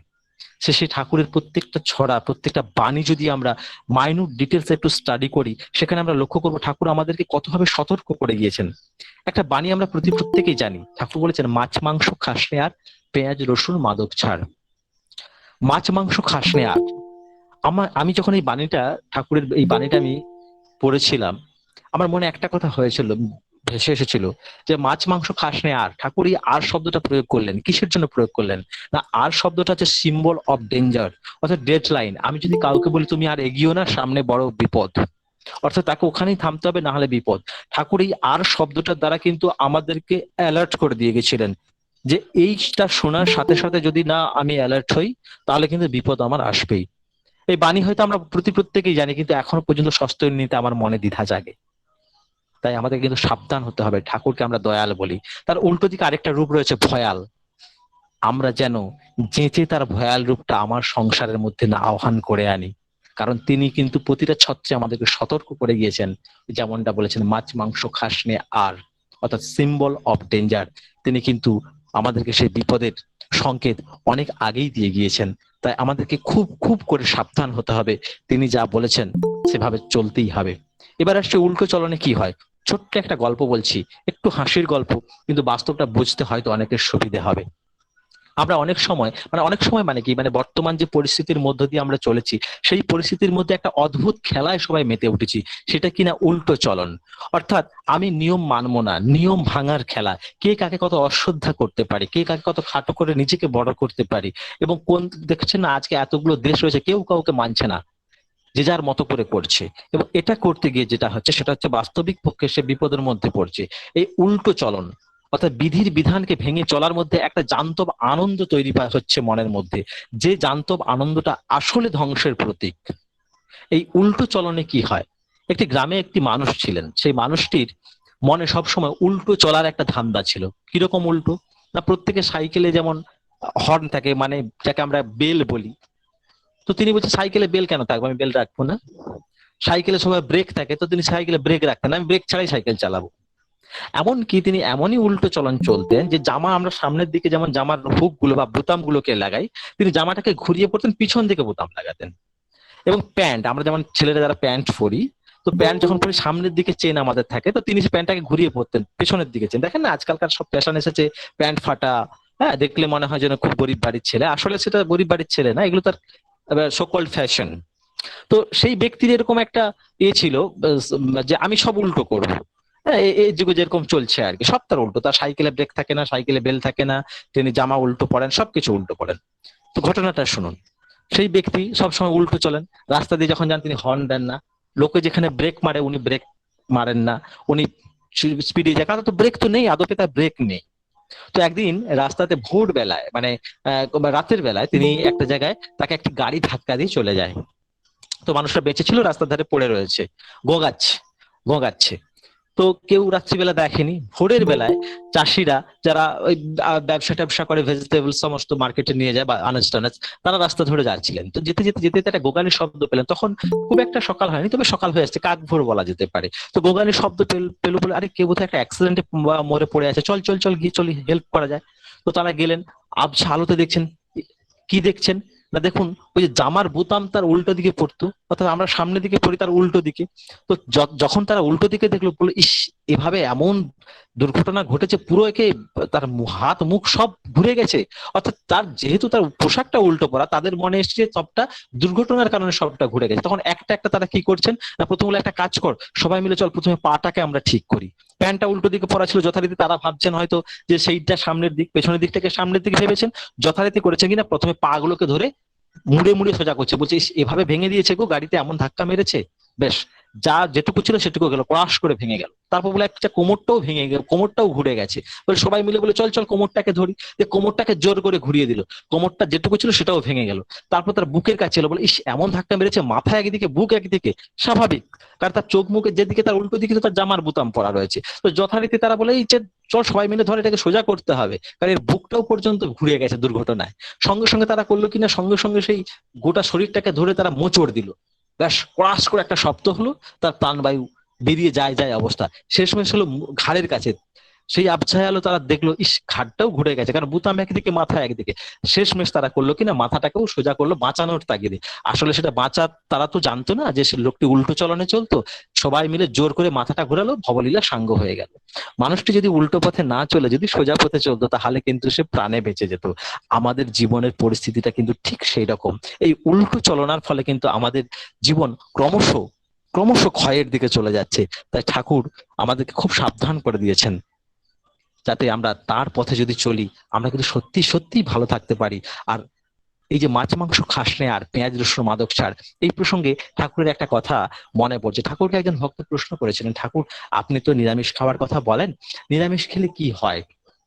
ঠাকুর অনেক কথাই বলেছিলেন, এবং সেই ব্যাখ্যাগুলো আমি রিপিট করে মাথা বোঝা করছি না, কারণ আপনারা প্রত্যেকেই জানেন, শিক্ষিত মানুষ, বিজ্ঞানের যুগে যে আমিষ খেলে কি হয়, নিরামিষ খেলে কি হয়, তার সেলগুলো খুব স্লো ডেভেলপ করে, ফলে অকালে সেলগুলো মারা যায় না, ইত্যাদি ইত্যাদি ব্যাপার, এগুলো আপনাদের প্রত্যেকের জানা। কিন্তু আমার কাছে যেটা নতুন লেগেছিল, আমি একটা জায়গায় ঠাকুরের একটা আলোচনা প্রসঙ্গে পড়েছিলাম, ঠাকুর বলছেন যে আমিষ খেলে মানুষের শরীরের মধ্যে অ্যালকোহলিক টেন্ডেন্সি তৈরি হয়, অর্থাৎ তার নেশা করার প্রবণতা বা ঝোঁক বেড়ে যায়।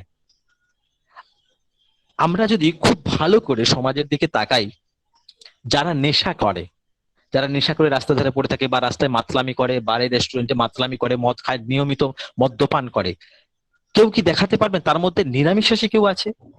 ইংরেজিতে একটা কথা আছে, a vegetarian drunkard yet to be found. নিরামিষাশী মদ্য প্রায় দেখাই যায় না। শ্রী ঠাকুর বললেন আমিষ খাদ্যের মাধ্যমে অ্যালকোহলিক টেন্ডেন্সি তৈরি হয়, সেই অ্যালকোহলিক টেন্ডেন্সি তাকে বাধ্য করে ওই নেশার দিকে যেতে। আজকে যে সমস্ত বড় বড় বাড়ি, মানে বড় বড় সকল বিত্তশালী, টাকা পয়সা রয়েছে, উচ্চ চাকরি করে ইত্যাদি বাড়ির ছেলেরা অল্প বয়স থেকে নেশার দিকে চলে যাচ্ছে। আমরা কি কখনো ভেবে দেখেছি যে তার মধ্যে দুটো জিনিসের খুব অভাব? সেটা হচ্ছে, এক, তার জীবনে কোনো আদর্শ নেই, আর দ্বিতীয় নম্বর ওই খাদ্যখানা উগ্র আমিষ তার মধ্যে অ্যালকোহলিক টেন্ডেন্সি তৈরি করছে, সেই টেন্ডেন্সি তাকে টেনে নিয়ে যাচ্ছে ওদিকে। এগুলো ঠাকুরকে না ধরলে জানা যায় না, ঠাকুর ছাড়া এগুলো জানা যায় না। তাই আমাদের কাছে আমরা সৌভাগ্যবান যে আমরা এমন গুরু পেয়েছি, যিনি আমাদেরকে each and every sphere of life, জীবনের প্রত্যেকটা পয়েন্ট তিনি এইভাবে আমাদের দেখিয়ে দিয়ে গিয়েছেন। শ্রী ঠাকুর সত্যানুসরণ গ্রন্থে বললেন, বিপদকে ফাঁকি দিয়ে ও পরাস্ত করে সফলতা লক্ষ্যে লাভ করো। বিপদ যেন তোমাকে সফলতা থেকে বঞ্চিত না করে। অদ্ভুত ব্যাপার, একটা ব্যক্তিকে ফাঁকি দেওয়া যায়, একটা সমষ্টিকে ফাঁকি দেওয়া যায়, বিপদকে ফাঁকি দেওয়া যায়। যাকে আমি দেখতে পাচ্ছি না, অদৃশ্য শত্রু, যেমন করোনার সাথে লড়াই চলছে, বিপদকে ফাঁকি দিয়ে শ্রী ঠাকুর বলেন বিপদকে ফাঁকি দিয়ে ও পরাস্ত করে। শুধু ফাঁকি দেওয়ার কথা বলছে না, তাকে হারিয়ে দিতে বলছে, ডিফিট করতে বলেছেন, দিয়ে সফলতা লক্ষ্যে লাভ করতে বলছেন। কি করে সেটা সম্ভব? না, সেটা সম্ভব ঠাকুর বলে দিয়েছেন, যজন যাজন ইষ্টভৃতি করলে কাটে মহাভীতি। সালটা 1950। একজন মানুষ তিনি কলকাতার রাস্তায় যাচ্ছেন, প্রচুর বৃষ্টি এসেছে। তো তখন তিনি একটি বাড়িতে গিয়ে আশ্রয় নিলেন, বৃষ্টির থেকে হাত থেকে বাঁচার জন্য। কে যেন বলছে বাড়ি থেকে, ওইখান থেকে বেরিয়ে যা। তিনি ভাবলেন কেউ হয়তো বলছে, ডাকটা আরো স্পষ্ট হলো, যা ওখান থেকে বেরিয়ে যা। আরেকবার যেন ডাকটা স্পষ্ট হলো, মানুষরা ইষ্টভৃতি করতেন, তিনি বেরিয়ে গেলেন। কিছুক্ষণ পরে বাড়িটা হুড়মুড় করে ভেঙে পড়লো। শেষে ঠাকুর দেওঘরে লীলা করছেন, তখন তিনি গিয়ে ঠাকুরের কাছে সবিস্তারে ঘটনার বর্ণনা দিলেন। শেষে ঠাকুর বললেন, ইষ্টভৃতি করলে আমাদের মস্তিষ্কের সেলগুলো এতটাই সাড়াপ্রবণ হয়, আমরা অনেক কিছু আগাম জানতে পারি। ভেবে দেখুন তো, বিপদকে ফাঁকি দেওয়া যায় না? এগুলোই তার উদাহরণ। বিপদকে এইভাবেই ফাঁকি দেওয়া যায়। আমাদের মস্তিষ্কের সেলগুলো, কোষগুলো সারাপ্রবণ হয়ে ওঠে, আমরা আগাম অনেক কিছু জানতে পারি। তারপর ঠাকুর বললেন সত্যাসরণ গ্রন্থে, সুখ কিংবা দুঃখ যদি তোমার গতিরোধ না করে তুমি গন্তব্যে পৌঁছাবে নিশ্চয়ই। এতদিন জানতাম আমাদের সাফল্যে পৌঁছানোর অন্তরায় হচ্ছে দুঃখ। শ্রী শ্রী ঠাকুর একদম উল্টোটা বললেন, শুরু করলেন সুখ দিয়ে। ভাবতে পেরেছেন? শ্রী ঠাকুর শুরু করলেন সুখ দিয়ে, বলছেন সুখ কিংবা দুঃখ যদি তোমার গতিরোধ না করে। তিনি দুঃখের কথা বললেন না, পরে বললেন। তাহলে সর্বপ্রথম আমাদেরকে দেখতে হবে আমাদের জীবনে অধঃপতনের জন্য কিন্তু প্রধান দায়ী সুখ। এবং যত আমরা সময়ের দিকে এগোচ্ছি, যত বিজ্ঞানের টেকনোলজির দিকে এগোচ্ছি, তত দেখতে পাচ্ছি আমাদের জীবনের যত সর্বনাশ ডেকে আনছে প্রথমত সুখ, তারপর কিন্তু দুঃখ। তাই সেই সুখটা কেমন ভাবে ভোগ করতে হবে সেটা ঠাকুরকে না ধরলে জানা যায় না। তার যা বলা কথাগুলো এবং আচার্যের নির্দেশ, আজকে ঠাকুর তিনি অন্তরালে গিয়েছেন কিন্তু তিনি জীবন্ত রয়েছেন আচার্য পরম্পরার মধ্য দিয়ে। এই ফেসিলিটি, এই সুযোগ আমরা কোথায় পাবো? আজকে প্রত্যেকে আমরা স্মার্টফোন ব্যবহার করি, আমরা প্রত্যেকেই জানি যে স্মার্টফোনে কয়েক মাস অন্তর একটা করে সফটওয়্যার আপডেট আসে। সেটাকে আপডেট না করলে ফোনটা হ্যাং করে যায়, সেটাকে আপডেট না করলে ফোনটা কাজ করা যায় না, নতুন নতুন কিছু ইনস্টল করা যায় না। কেন করতে হয় না? ওই আপডেটটা করলে পারে আমি আপ টু ডেট থাকি, অর্থাৎ সময়ের সাথে তাল মিলিয়ে সমস্ত কিছুটা আমি উপভোগ করতে পারি। আমার একটা অ্যান্ড্রয়েড ফোনে যদি আপ টু ডেট দরকার হয়, ব্যাংকের বইকে যদি আপ টু ডেট করতে হয়, দাদা আমার জীবনটাকে আপ টু ডেট করতে হবে না? জীবনটাকে আপ টু ডেট করলে শুধুমাত্র দীক্ষা নিয়ে হয় না দাদা, জীবনটাকে আপ টু ডেট করতে দরকার আচার্য সঙ্গ, আচার্য নির্দেশ দরকার। ঠাকুর সাবধান করে গিয়েছেন, আচার্যকে বাদ দিয়ে তুই জ্ঞান গবেষণ করবি যত, সামঞ্জস্য থাকাই কঠিন, হারাবি তুই পথ। আমি বারবার একই কথাই বলছি, তার কারণ একটাই, এর আগে বহু দেখা গিয়েছে আচার্য নির্দেশ ছাড়া বহু বড় বড় ধার্মিক মানুষ তারা কিন্তু শেষ পেয়ে গিয়েছেন, শুধুমাত্র তাদের সামনে মূর্ত কেউ ছিলেন না। মোগলদের অনেক টাকা ছিল, অনেক প্রতিপত্তি ছিল, অনেক সৈন্য সামন্ত ছিল, তাদেরকে হারতে হয়েছিল ক্ষুদ্র একটা সাম্রাজ্যের অধিপতি, মারাঠা সাম্রাজ্যের অধিপতি শিবাজির কাছে, কারণ তার পরামর্শদাতা ছিলেন একজন যোগ্য গুরু রামদাস। মোগলদের কেউ ছিল না। তাই আজকে আমাদেরকে ভাবার দিন এসেছে, আমি আপ টু ডেট হবো না ব্যাক টু ডেট হব। যদি আপ টু ডেট হতে চাই ঠাকুরকে ধরতেই হবে। এখানে কোনো যুক্তি খাটবে না, এখানে কোনো অন্য কিছু খাটবে না। এখানে একটাই জিনিস, শুধুমাত্র তাকে বিশ্বাস করতে হবে, আমাকে ভক্তির চর্চা করতে হবে। শ্রী ঠাকুর 24 ঘন্টা আমরা যেই 4 দেওয়ালের মধ্যে রয়েছি, সেখানে আমাদের 24 ঘন্টা যেন ধর্মের চর্চা, ভক্তির চর্চা এগুলো যেন হয়।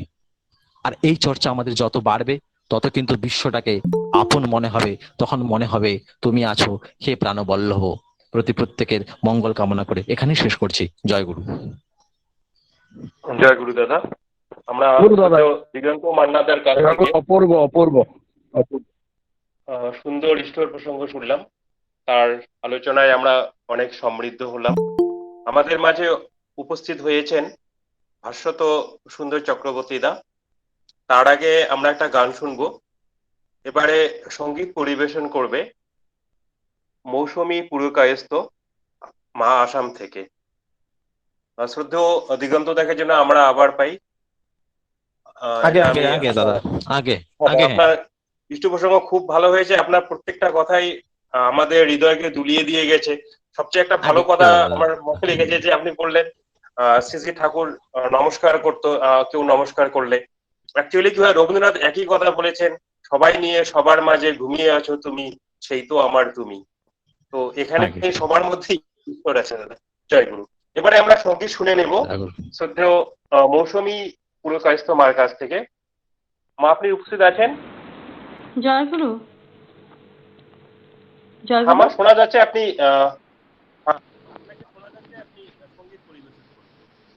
জয় গুরু দাদা। সৎসঙ্গে উপস্থিত সবাইকে আমার আনন্দ জয় গুরু।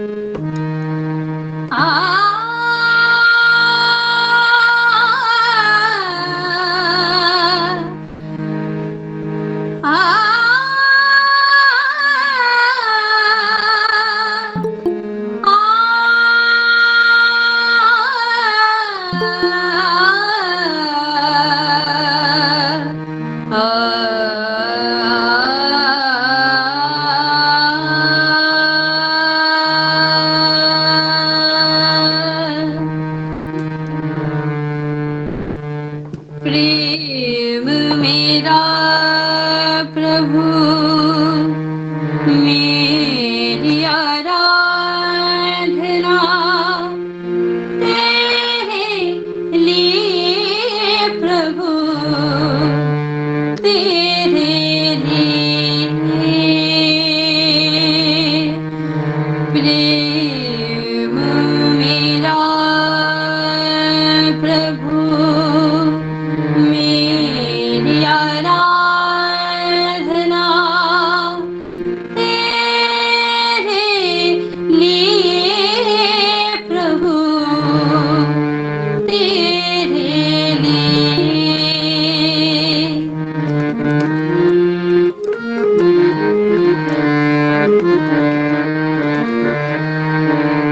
प्रेम मेरा प्रभु, मेरी आराधना तेरे लिए प्रभु, तेरे लिए प्रेम मेरा प्रभु, मेरी आराधना तेरे लिए प्रभु, तेरे लिए सकल कर्म की मेरी भावना, सकल कर्म की मेरी भावना तेरे लिए प्रभु, तेरे लिए, तेरे लिए प्रभु, तेरे लिए प्रेम मेरा प्रभु, मेरी आराधना तेरे लिए प्रभु, तेरे लिए, तेरे लिए प्रभु, तेरे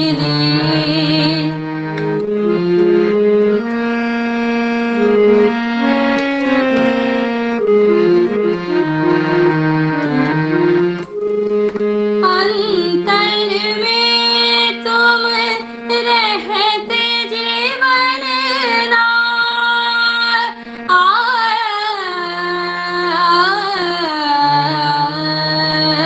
अंतर में तुम रहते जीवन ना, दुनिया में तुम बिन किसका टूटे मेरा, टूटे मेरा भव का बंधन तेरे लिए प्रभु, तेरे लिए, तेरे लिए प्रभु, तेरे लिए प्रेम मेरा प्रभु, मेरी आराधना तेरे लिए प्रभु, तेरे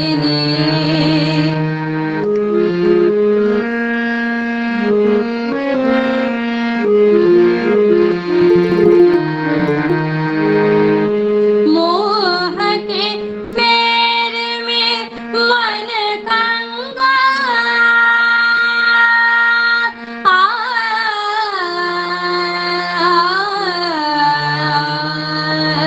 मोह के पैर में मन कंगा, प्रेम की भिक्षा भर दो दया, शून्य हृदय मेरा प्यासा है तेरे लिए प्रभु, तेरे लिए, तेरे लिए प्रभु, तेरे लिए प्रेम मेरा प्रभु, मेरी आराधना तेरे लिए प्रभु, तेरे लिए, तेरे लिए प्रभु, तेरे लिए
भावना तेरे लिए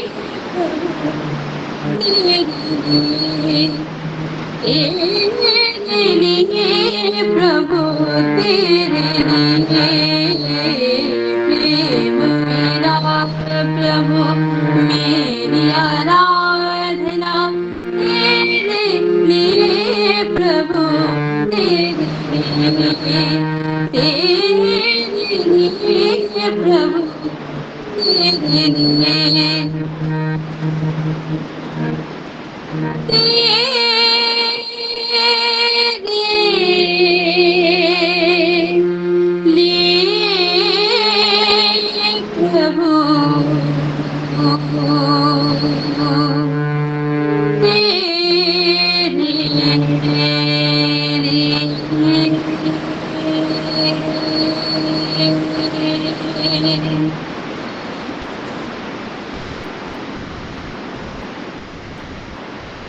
জয় গুরু মা। শোনা দাদা শোনা গিয়েছিল? হ্যাঁ, শোনা গিয়েছিল। আমরা একটা অপূর্ব সঙ্গীত শুনে নিলাম। মায়ের মঙ্গল কামনা করছি, মাকে যেন আমরা আবার ইউনিভার্সাল সৎসঙ্গে পাই। এবার আমরা এমন একজন মানুষের কাছ থেকে ইষ্ট প্রসঙ্গ শুনে নেব। তিনি একজন একাধারে বিজ্ঞানী, আন্তর্জাতিক মাপের মানুষ। তার কাছ থেকে আমরা ইষ্ট প্রসঙ্গ শোনার জন্য অধীর আগ্রহে বসে আছি। শ্রদ্ধেয় ডক্টর ভাস্বত সুন্দর চক্রবর্তী দা, আপনি ইষ্ট প্রসঙ্গ করুন।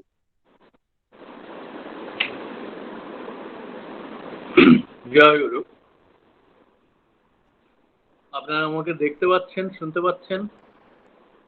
দাদা শোনা যাচ্ছে, দেখা যাচ্ছে, কিন্তু একটু মানে ছবিটা ক্লিয়ার আসছে না। সম্ভবত আপনার একটু নেটের সমস্যা আছে। ভিডিওটা অন করে বললে মনে হয় ভালো। শোনা গেলে ঠিক আছে, শোনাটাই বেশি বেশি প্রয়োজনীয়।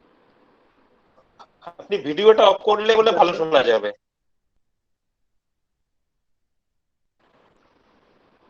ভিডিওটা থাক, কারণ এক্সপ্রেশনটা তাহলে দেখা যাবে। আচ্ছা, যদি ঠিক অসুবিধা হয় পরে বন্ধ করতে হবে। ঠিক আছে। পরমার 1 মিনিট।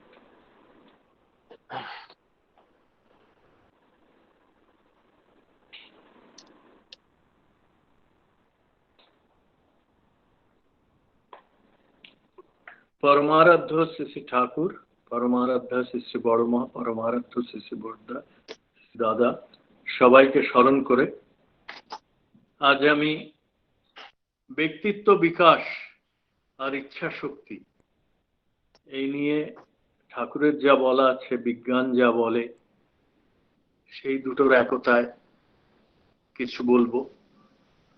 ভালো লাগলে গ্রহণ করবেন। একটা খুব উল্লেখযোগ্য ব্যাপার হচ্ছে, শুধু তথ্য না, এটা জীবন্ত সত্য। সেটা হচ্ছে ঐশী শক্তি বা ঈশ্বর আর ইচ্ছা শক্তি একই ধাতুর থেকে এসেছে।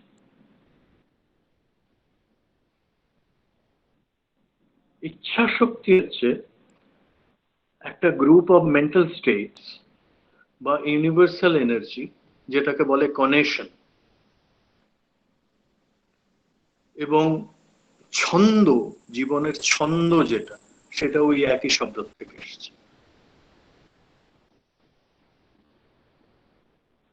একই ধাতু থেকে এসেছে। একটা প্রবল শক্তি, যেদিকে আপনি ঘোরাবেন সেদিকে প্রবলতা। তার মানে কি? তার মানে তিন ধরনের ইচ্ছা শক্তি আছে মূলত। একটা হচ্ছে কামেচ্ছা, কামের ইচ্ছা। সাধারণ মানুষ যারা খুব ডারা, যাদেরই একটু বিদ্যা বুদ্ধি অ্যাম্বিশন আছে, তাদের কামেচ্ছা বেশি। এবং কেউ যদি সুখে যদি কারো অধঃপতন হয়, তাহলে এটা বুঝতে হবে, এটা জানতে হবে যে সে সুখের সঙ্গে কামেচ্ছাকে গুলিয়ে ফেলেছে, কামুকতাকে গুলিয়ে ফেলেছে। এটা রাজাদের হয়, পলিটিশিয়ানদের হয়, রাজাদের হয়, পলিটিশিয়ান, খুব বিত্তশালী মানুষের হয়। এখন একজন স্পোর্টসম্যান যে ইন্ডিয়াকে দুটো অলিম্পিক গোল্ড মেডেল এনে দিয়েছে, তার প্রতি আমি এখনো খুবই তার ব্যাপারে গর্বিত। কিন্তু ওই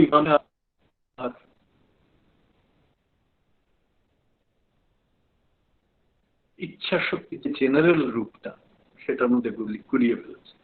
সুখ ভেবেছে একটা অ্যাকশন নিলে তার ইনফ্লুয়েন্সটা আরেকজন ধরতে পারবে এবং সে সুখী হবে। ঠাকুর বলেছেন বাধাপ্রাপ্ত কামী ক্রোধ। ওই কামটা এত বেড়ে গিয়েছিল যে ওটা যখন বাধা পেয়েছে প্রচন্ড ক্রোধে পরিণত হয়ে একজনের প্রাণ সংহার করে, এবং সেটা অনৈতিক ভাবে। তার মানে প্রথম যে মানুষ না বুঝে, যাদের খুব প্রবল ইচ্ছা শক্তি থাকে কিন্তু কোনো গাইডিং পাথ থাকে না, গাইডিং গুরু থাকে না জীবনে, গাইডিং মাদার থাকে না, গাইডিং ফাদার থাকে না, তখন তাদের ইচ্ছা শক্তি, কনেকশন, তাদের ভিতরে যে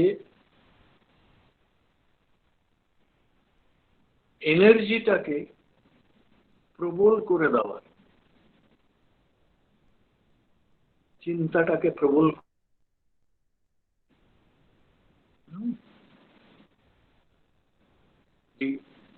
যেটার থেকে মানুষ ক্রিয়েটিভ কিছু, সেটা কামের দিকে প্রবাহিত হয়। দ্বিতীয়টা হচ্ছে খামখেয়ালি ইচ্ছা শক্তি। খামখেয়ালি ইচ্ছা শক্তিটা হচ্ছে এইটা এক্ষুনি ভাবলো, ইচ্ছা শক্তি আছে কিন্তু এতভাবে ডিসপার্সড আর ডিসকার্সিভ যে সেই ইচ্ছা শক্তি দিয়ে কিছু মহৎ কিছু রূপায়িত করতে পারে না। কামেচ্ছু মানুষ অনেক সময় মহৎ কিছু রূপায়িত করতে পারে, এবং অনেকে আছে যাদের মধ্যে এত কামেচ্ছা বেশি এক সময় সেই কামেচ্ছা নিজের এগেনস্টেও একটা ইচ্ছা শক্তি, যারা সুইসাইড, মানসিক রোগে, তাদের অনেকের মধ্যে ইচ্ছা শক্তি খুব প্রবল, কিন্তু ডিরেকশনটা কনেকশনের, ছন্দ শক্তির, ঐশী শক্তির এই একটা ডাউন সাইড আছে, বিশেষ করে মানুষের ক্ষেত্রে। যদি ডিরেকশন ভুল হয় তাহলে সেটা ভুল দিকে যেতে পারে। সিমিলারলি ডিরেকশনটা যদি স্ক্যাটার্ড হয় তাহলে আবার সেটা দিয়ে মহৎ কিছু করতে পারবে। আর তৃতীয় টাইপের, যে দ্য মোস্ট রেলেভেন্ট, যেটা ঠাকুর আমাদের শিখিয়ে গিয়েছে, সেটা হচ্ছে ইচ্ছা হোক ইচ্ছা না হোক, প্রথমে আদর্শের কথা মেনে চলো, শিক্ষকের কথা মেনে চলো, মা বাবার কথা মেনে চলো, গাইডের কথা মেনে চলো। এটা একটা ফর্ম অফ ইন্টেলিজেন্স। এই ফর্ম অফ ইন্টেলিজেন্সটার ফাউন্ডেশন হচ্ছে বিশ্বাস। বিশ্বাস অন্যান্য সমস্ত পজিটিভিটি ইনক্লুডিং ইচ্ছা শক্তি সেটাকে পরিশুদ্ধ করে, সেটার মধ্যে ঢুকতে পারে, বিষ ধাতু প্রবেশ করতে পারে, প্রবেশ করে সেটাকে পিওর করে দিতে পারে। ফিটকিরি যেরকম জলের ময়লার মধ্যে ঢুকে জলটাকে পিওর করতে পারে, ঠিক সেরকম আমি আরো কঠিন, আরো কমপ্লেক্স বৈজ্ঞানিক উদাহরণ দিতে পারি, দরকার নেই হয়তো। এই তৃতীয় টাইপের ইচ্ছা শক্তিকে বলে ধর্মেচ্ছা কিংবা সদিচ্ছা। তো প্রথমটা হলো কামেচ্ছা, যেটা দুটো ভাগ আছে, একটা হচ্ছে কাম লোলুপতা, আরেকটা হচ্ছে নিজের ক্ষতি করার একটা সময়, মানসিক ব্যাধি দুষ্ট হওয়ার, সুইসাইডাল টেন্ডেন্সি। সুইসাইডাল ইচ্ছার জন্য প্রচুর ইচ্ছা লাগে। ডিপ্রেসড হওয়ার জন্য মানুষ কোনো কিছুতেই আর ভালো দেখতে পাচ্ছি না, আর রস পাচ্ছি না, সব জায়গায় মধু শুকিয়ে গেছে, খালি দুঃখ দেখছি, ওই পর্যন্ত এগোতেও ওই পরিমাণে দৈন্য এক্সপেরিয়েন্স করতে গেলেও ইচ্ছা শক্তি লাগে। অবাক ব্যাপার, খামখেয়ালিতে এত ইচ্ছা শক্তি নষ্ট হয়, কিন্তু কেউ যদি ওগুলো খুব কুড়িয়ে এক জায়গায় এনে ধর্মেচ্ছা একটা ডিরেকশন দিতে পারে। যেমন স্পোর্টসম্যানদের এটাই তো শেখানো হয়, স্পোর্টসম্যানদের অনেকেরই থাকে খুব কামেচ্ছা প্রবল, কিন্তু যারা বোঝে কোচেরা বা স্ক্যাটার্ড মাইন্ড, ওরা কি করে ওই একটা ডিরেকশন, ওই বারবার বলটা এক জায়গায় ফেলে। এইভাবে একটা ছোট্ট বলকে নিয়ে একটা সীমিত পরিসরের একদিক থেকে অন্যদিকে এগিয়ে যাও সকল বাধা এড়িয়ে। এই ইচ্ছা শক্তিকে,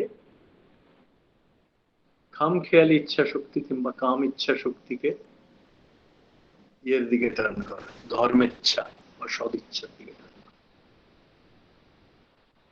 এই ইচ্ছা শক্তি যখন হৃদয়ে জাগে, ইচ্ছা শক্তি একটু আগে আমি বলেছি by nature it is amoral, not immoral or moral. Amoral মানে এটাকে ইমোরালের দিকেও এগোনো যায়, নিয়ে যাওয়া যায়, আবার মরালিটির দিকেও নিয়ে যাওয়া যায়, ধর্মের দিকেও নিয়ে যাওয়া যায়, কামের দিকেও নিয়ে যাওয়া যায়, খামখেয়ালির দিকেও নিয়ে যাওয়া যায়। এইখানেই হচ্ছে কিভাবে মানুষের ব্যক্তিত্ব জিনিসটা হচ্ছে যখন আমাদের কতগুলো জিনিস যেগুলো ন্যাচুরালি আমাদের মধ্যে আছে, যেগুলোকে আমরা বৃত্তি প্রবৃত্তি বলি, সেগুলোকে খানিকটা ঠান্ডা করে যদি সন্ন্যস্ত ভাবটা বাড়াতে পারি, ডেডিকেটেড ভাবটা, একমুখীনতাটা বাড়াতে পারি, এক কেন্দ্রিকতাটাকে বাড়াতে পারি, তখন ব্যক্তিত্ব একটা অপূর্ব জৌলুস আসে। তখন একটা ছোটখাটো মানুষের চেহারাও একটা পুরো জগতের থেকে বড় হয়ে ওঠে।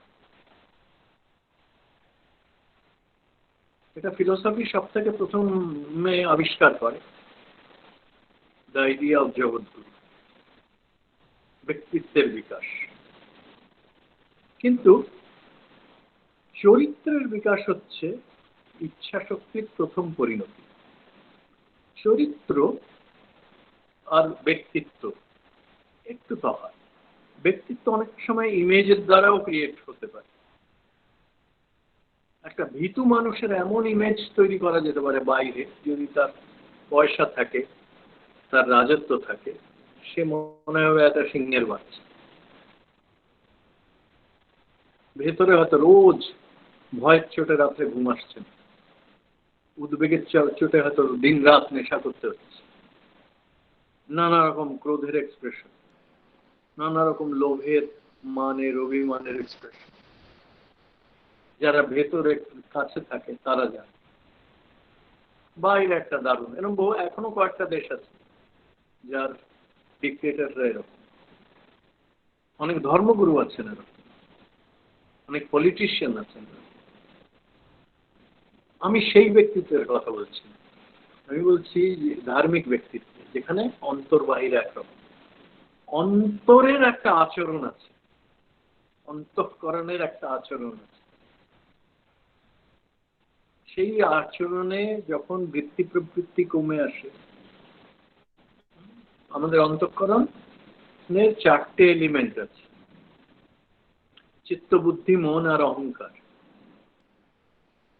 এর মধ্যে চিত্ত আর বুদ্ধি যদি এক জায়গায় আসে এবং তাতে যদি ধর্মের ইচ্ছা, সদিচ্ছা, গাইডেড কানেকশন, ইষ্টকেন্দ্রিকতা, ইষ্ট মানে যেটা সব সময় ভালো করবে, সবার ভালো করবে, কোনোভাবে অনিষ্ট করবে না, কারো অনিষ্ট করবে না, সেই দিকে যখন এগোয় তখন ভেতরের আচরণ থেকে যেই চরিত্রটা তৈরি হয়, এই চরিত্রটা বাইরে ফুটে বেরোনো শুরু করে ফুলের গন্ধের মতো, চারিদিকে ছড়াতে শুরু।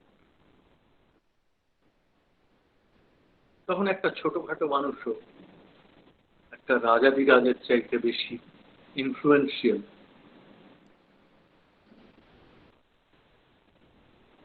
এক্সপ্রেসড হন। এই একটা অপূর্ব জিনিস, অলৌকিক কিছু না, পুরোটাই বিজ্ঞানসম্মত, ন্যাচুরাল ব্যাপার। কেউ কেউ সুপার ন্যাচুরাল বলতে পারেন, এটা তাদের ইচ্ছে। তাহলে ভেতরের যেই আচরণটা, যেটা ইচ্ছা শক্তি, বিশ্বাস, সমাধিবোধ মানে কনসেন্ট্রেশনের বোধ, এনার্জিকে এক জায়গা করার বোধ, আর প্রজ্ঞা, যে কোনো একটা অবজেক্টকে একটা লাইটেড ফিল্ডের, এনলাইটেড ফিল্ডের মধ্যে নিয়ে আসার ক্ষমতা, যেটা মানে প্রজ্ঞা। প্রজ্ঞা মানে লিভিং টেকনোলজি, কিভাবে বাঁচতে হবে, বাড়তে হবে সেটার জ্ঞান। প্রজ্ঞা মানে সব জানতা ভাবনা। বেশিরভাগ ওয়াইজ মেনরাই কখনো এটা ক্লেম করেন না তারা অনেক কিছু জানে, কিন্তু বাঁচাবাস বাড়ার কৌশলটা খুব ভালো করে। দ্যাটস নট, এটা এক্সক্লুড করে না সায়েন্টিফিক ইন্টেলিজেন্স বা সো কল্ড টেকনোলজিক্যাল ইন্টেলিজেন্স, সেটাও ইনক্লুড, কিন্তু এক পেশে হয়ে যায় না। কারো যদি নাকের ওজন 5.5 কিলোগ্রাম হয় আর টোটাল মানুষটার ওজন 30 কিলো, সে ব্যালেন্স রাখতে পারবে? সুতরাং ইন্টেলিজেন্স একটা মানুষের হলেও তার মধ্যে যদি স্থিরতা, শান্ত ভাব, সৌম্য ভাব না থাকে, তাহলে সে পুরো ব্যক্তিত্বটা প্রকাশ করতে পারবে। তো ঠাকুর বলছেন যত কম বয়স, যতদিন অবধি ইচ্ছা ছিল যে প্রত্যেকটা ছেলে মেয়ে যেন বছর 10 অবধি মা বাবার কাছে থাকতে পারে, বিশেষ করে মার সঙ্গে ছেলেদের বন্ডিং, বাবার সঙ্গে মেয়েদের বন্ডিং, এটা খুব আর্লি চাইল্ডহুডে ভীষণ প্রয়োজন। আর ওই যে প্রথম দিকে ওই যে নিঃস্বার্থ একটা বন্ডিং, একমুখীনতা, ইচ্ছা শক্তির ধার্মিক ডিরেকশনালিটি, এটা তাদেরকে এমন ব্যক্তিত্ববান করে তোলে। আমরা আচার্য পরম্পরায় তাই দেখছি। বাইরে আমি যাদের সঙ্গে, আমি 3 জন নোবেল লরিয়েটকে জানি, তাদের মধ্যে একজন হচ্ছেন স্যার রজার কর্নবার্গ।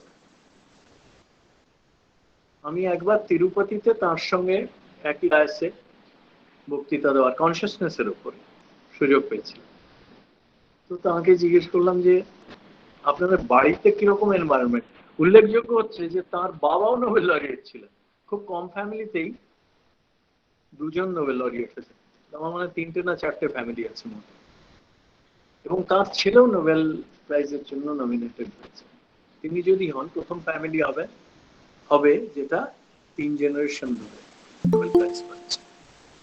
ওরা আমাদের বাড়িতে আমাদের মারই চলে, ইংরেজিতে বলছে my mother rules, including my father, everyone obeys her. We are all in awe of her. এই হচ্ছে সবসময় হচ্ছে ওই মা হচ্ছেন আমাদের জীবনে ডিফল্ট শব্দ। যে এরিয়ায় সদ্গুরু নেই, সদ্গুরুর প্রচার হয় না, যদি মার প্রতি ভালোবাসা থাকে, বাবার প্রতি ভালোবাসা থাকে, সেখানের বাচ্চাগুলো খুব সুন্দর ব্যক্তিত্ব সম্পন্ন হয়ে বড় হয়। তো ভেতরের আচরণের কি কি দরকার, ইচ্ছা শক্তি দিয়ে কি করা দরকার, এক্স্যাক্টলি বৃত্তি নিয়ন্ত্রণ মানে 3টে গ্রুপ আছে। একটা হচ্ছে বাক বৃত্তি নিয়ন্ত্রণ, কথা কইবি গুড়ের মতো লেপ্টে রবে গা। যদি আমরা সত্য বলি আর সেটা যদি খুব খটখটে হয়, তো অনেক সময় সত্য কথা বলারও পরিণাম অত্যন্ত ভয়াবহ হতে পারে।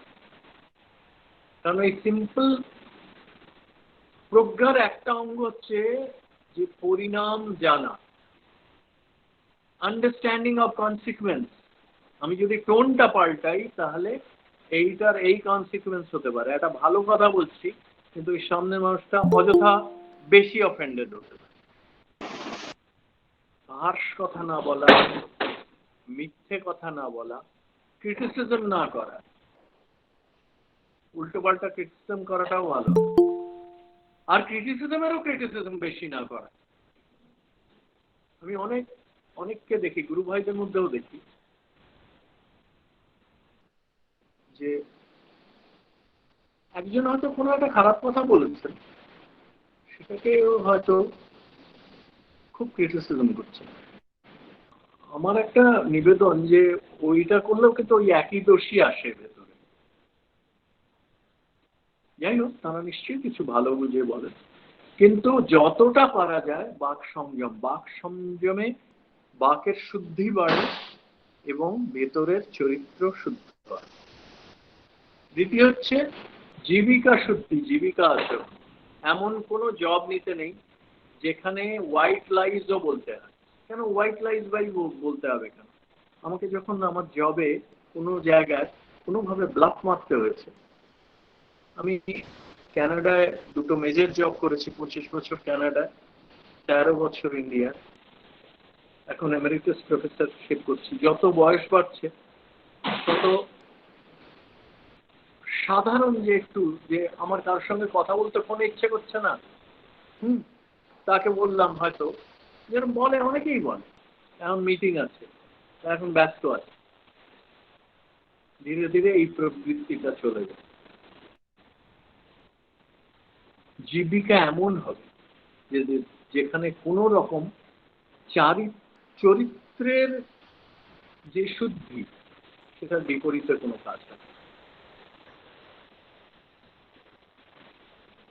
তৃতীয়টা হচ্ছে, এটা সব থেকে কঠিন, মানসিক আচরণ। মানসিক কর্ম আছে কতগুলো, যেমন ফিলিং। এর মধ্যে যদি ক্রোধের ফিলিং বারবার করে আনি, এবারে আমাদের মানসিক আচরণে ভুল হচ্ছে। অ্যাংজাইটি বারবার করে আনি, তো অনেকে আমাকে বলে অ্যাংজাইটি, ক্রোধ এগুলো কি নিজের অধীনে আছে? অনেকটাই আছে, অনেকটাই আছে। একটু নিজের মধ্যে প্রজ্ঞা বাড়ালে, একটু ভালোবাসা বাড়ালে দেখা যায় অনেক কাম, ক্রোধ, লোভ, মোহ, আলসেমি, ক্রিটিসিজম, মান অভিমান, উদ্বেগ, ওয়ারিস, এগুলো কমে আসছে। এই যে ভেতরের এই যে 3টে গ্রুপের আমরা বৃত্তি নিয়ন্ত্রণ করতে পারি আচরণীয় ইচ্ছা শক্তি দিয়ে, ইচ্ছা শক্তি অ্যাপ্লাই করা যায়। এবং ধর্মেচ্ছার এইটা একটা সাইড, অন্য সাইডটা হচ্ছে ইষ্টকে ভালোবাসা, মা বাবাকে ভালোবাসা, সমাজের পারিপার্শ্বিকের অন্তত কিছু মানুষকে, যাতে আমাদের যতটা সম্ভব, যতটা সামর্থ্য, তাদের নিঃস্বার্থভাবে ভালোবাসা। পলিটিক্স, লিগ্যালিটি আর আদর্শে কিন্তু আদর্শ পলিটিক্সের ওপর কেন? এটা সবাই আমরা ইনটিউটিভলি বোধ করতে পারি যে আদর্শ পলিটিক্স, কারণ পলিটিক্স দেওয়া নেওয়ার হিসাবের ওপর চলে, রেসিপ্রোকেশনের চলে, লিগ্যালিটির ওপর চলে। আদর্শতা, আদর্শ সবার যাতে মঙ্গল দেখানো। আমি যদি রাস্তার উপর রাগ করি এত ধুলো, সেটা লিগ্যাল হতে পারে, কিন্তু যদি একজোড়া ভালো জুতো পরি, সেটা হচ্ছে আদর্শ। রাস্তার উপরে রাগও করতে হলো না, আর আমার সমস্যাটাও না। তো আমাদের যখন ভেতরের আচরণগুলো ধীরে ধীরে শুদ্ধ হয়ে ওঠে, বাইরের যেই ব্যাপারগুলো থাকে, যেমন দৃষ্টিটা হচ্ছে বাইরের ব্যাপার। আমি একজন খুব বড় লোকের সঙ্গে কাজ করতাম, ভদ্রলোক খুব দুঃখী ছিলেন। উনি যখনই নিজের রাজত্বের দিকে তাকাতেন, আমি হয়তো পাশে দাঁড়াতাম, খালি দুঃখ বোধ হতো, আমার এই এই জিনিস, এই জিনিসটা এই ঠিক নেই, এই জিনিসটা এই দেখছে না, এখানে এ ফাঁকি দিচ্ছে, ওখানে ও। তৃপ্তি বোধ কম ছিল ভদ্রলোকের। তাই ব্যক্তিত্বের অতটা বিকাশ হতে পারেনি যতটা হতে পারত। প্রথমে আসে বৃত্তি প্রবৃত্তির অধীন অসুর জাতীয় ব্যক্তিত্ব, যাদের সুরবোধ বা ব্যালেন্স বোধ কম, যারা অন্যের দুঃখে আনন্দ পায়। দ্বিতীয় আসে মনুষ্য ব্যক্তিত্ব, মনুষ্য টাইপের ব্যক্তিত্ব, যাদের মধ্যে ডিসস্যাটিসফ্যাকশন, হাজার দাও তুমি তাদের, কিন্তু অসন্তোষ বোধই বেশি। তৃতীয় আসে দেব চরিত্র, যেখানে কামেচ্ছা আছে কিন্তু ধর্মেচ্ছা এত প্রবল যে কামেচ্ছাটা পূর্ণও হয় এবং ক্ষতিও করে না, এবং ধর্মানুগ কামেচ্ছা আসে। আর চতুর্থ হচ্ছে ঋষি চরিত্র, শিক্ষক চরিত্র, ঈশ্বরীয় চরিত্র, বাগ্মী চরিত্র, বিজ্ঞানী চরিত্র।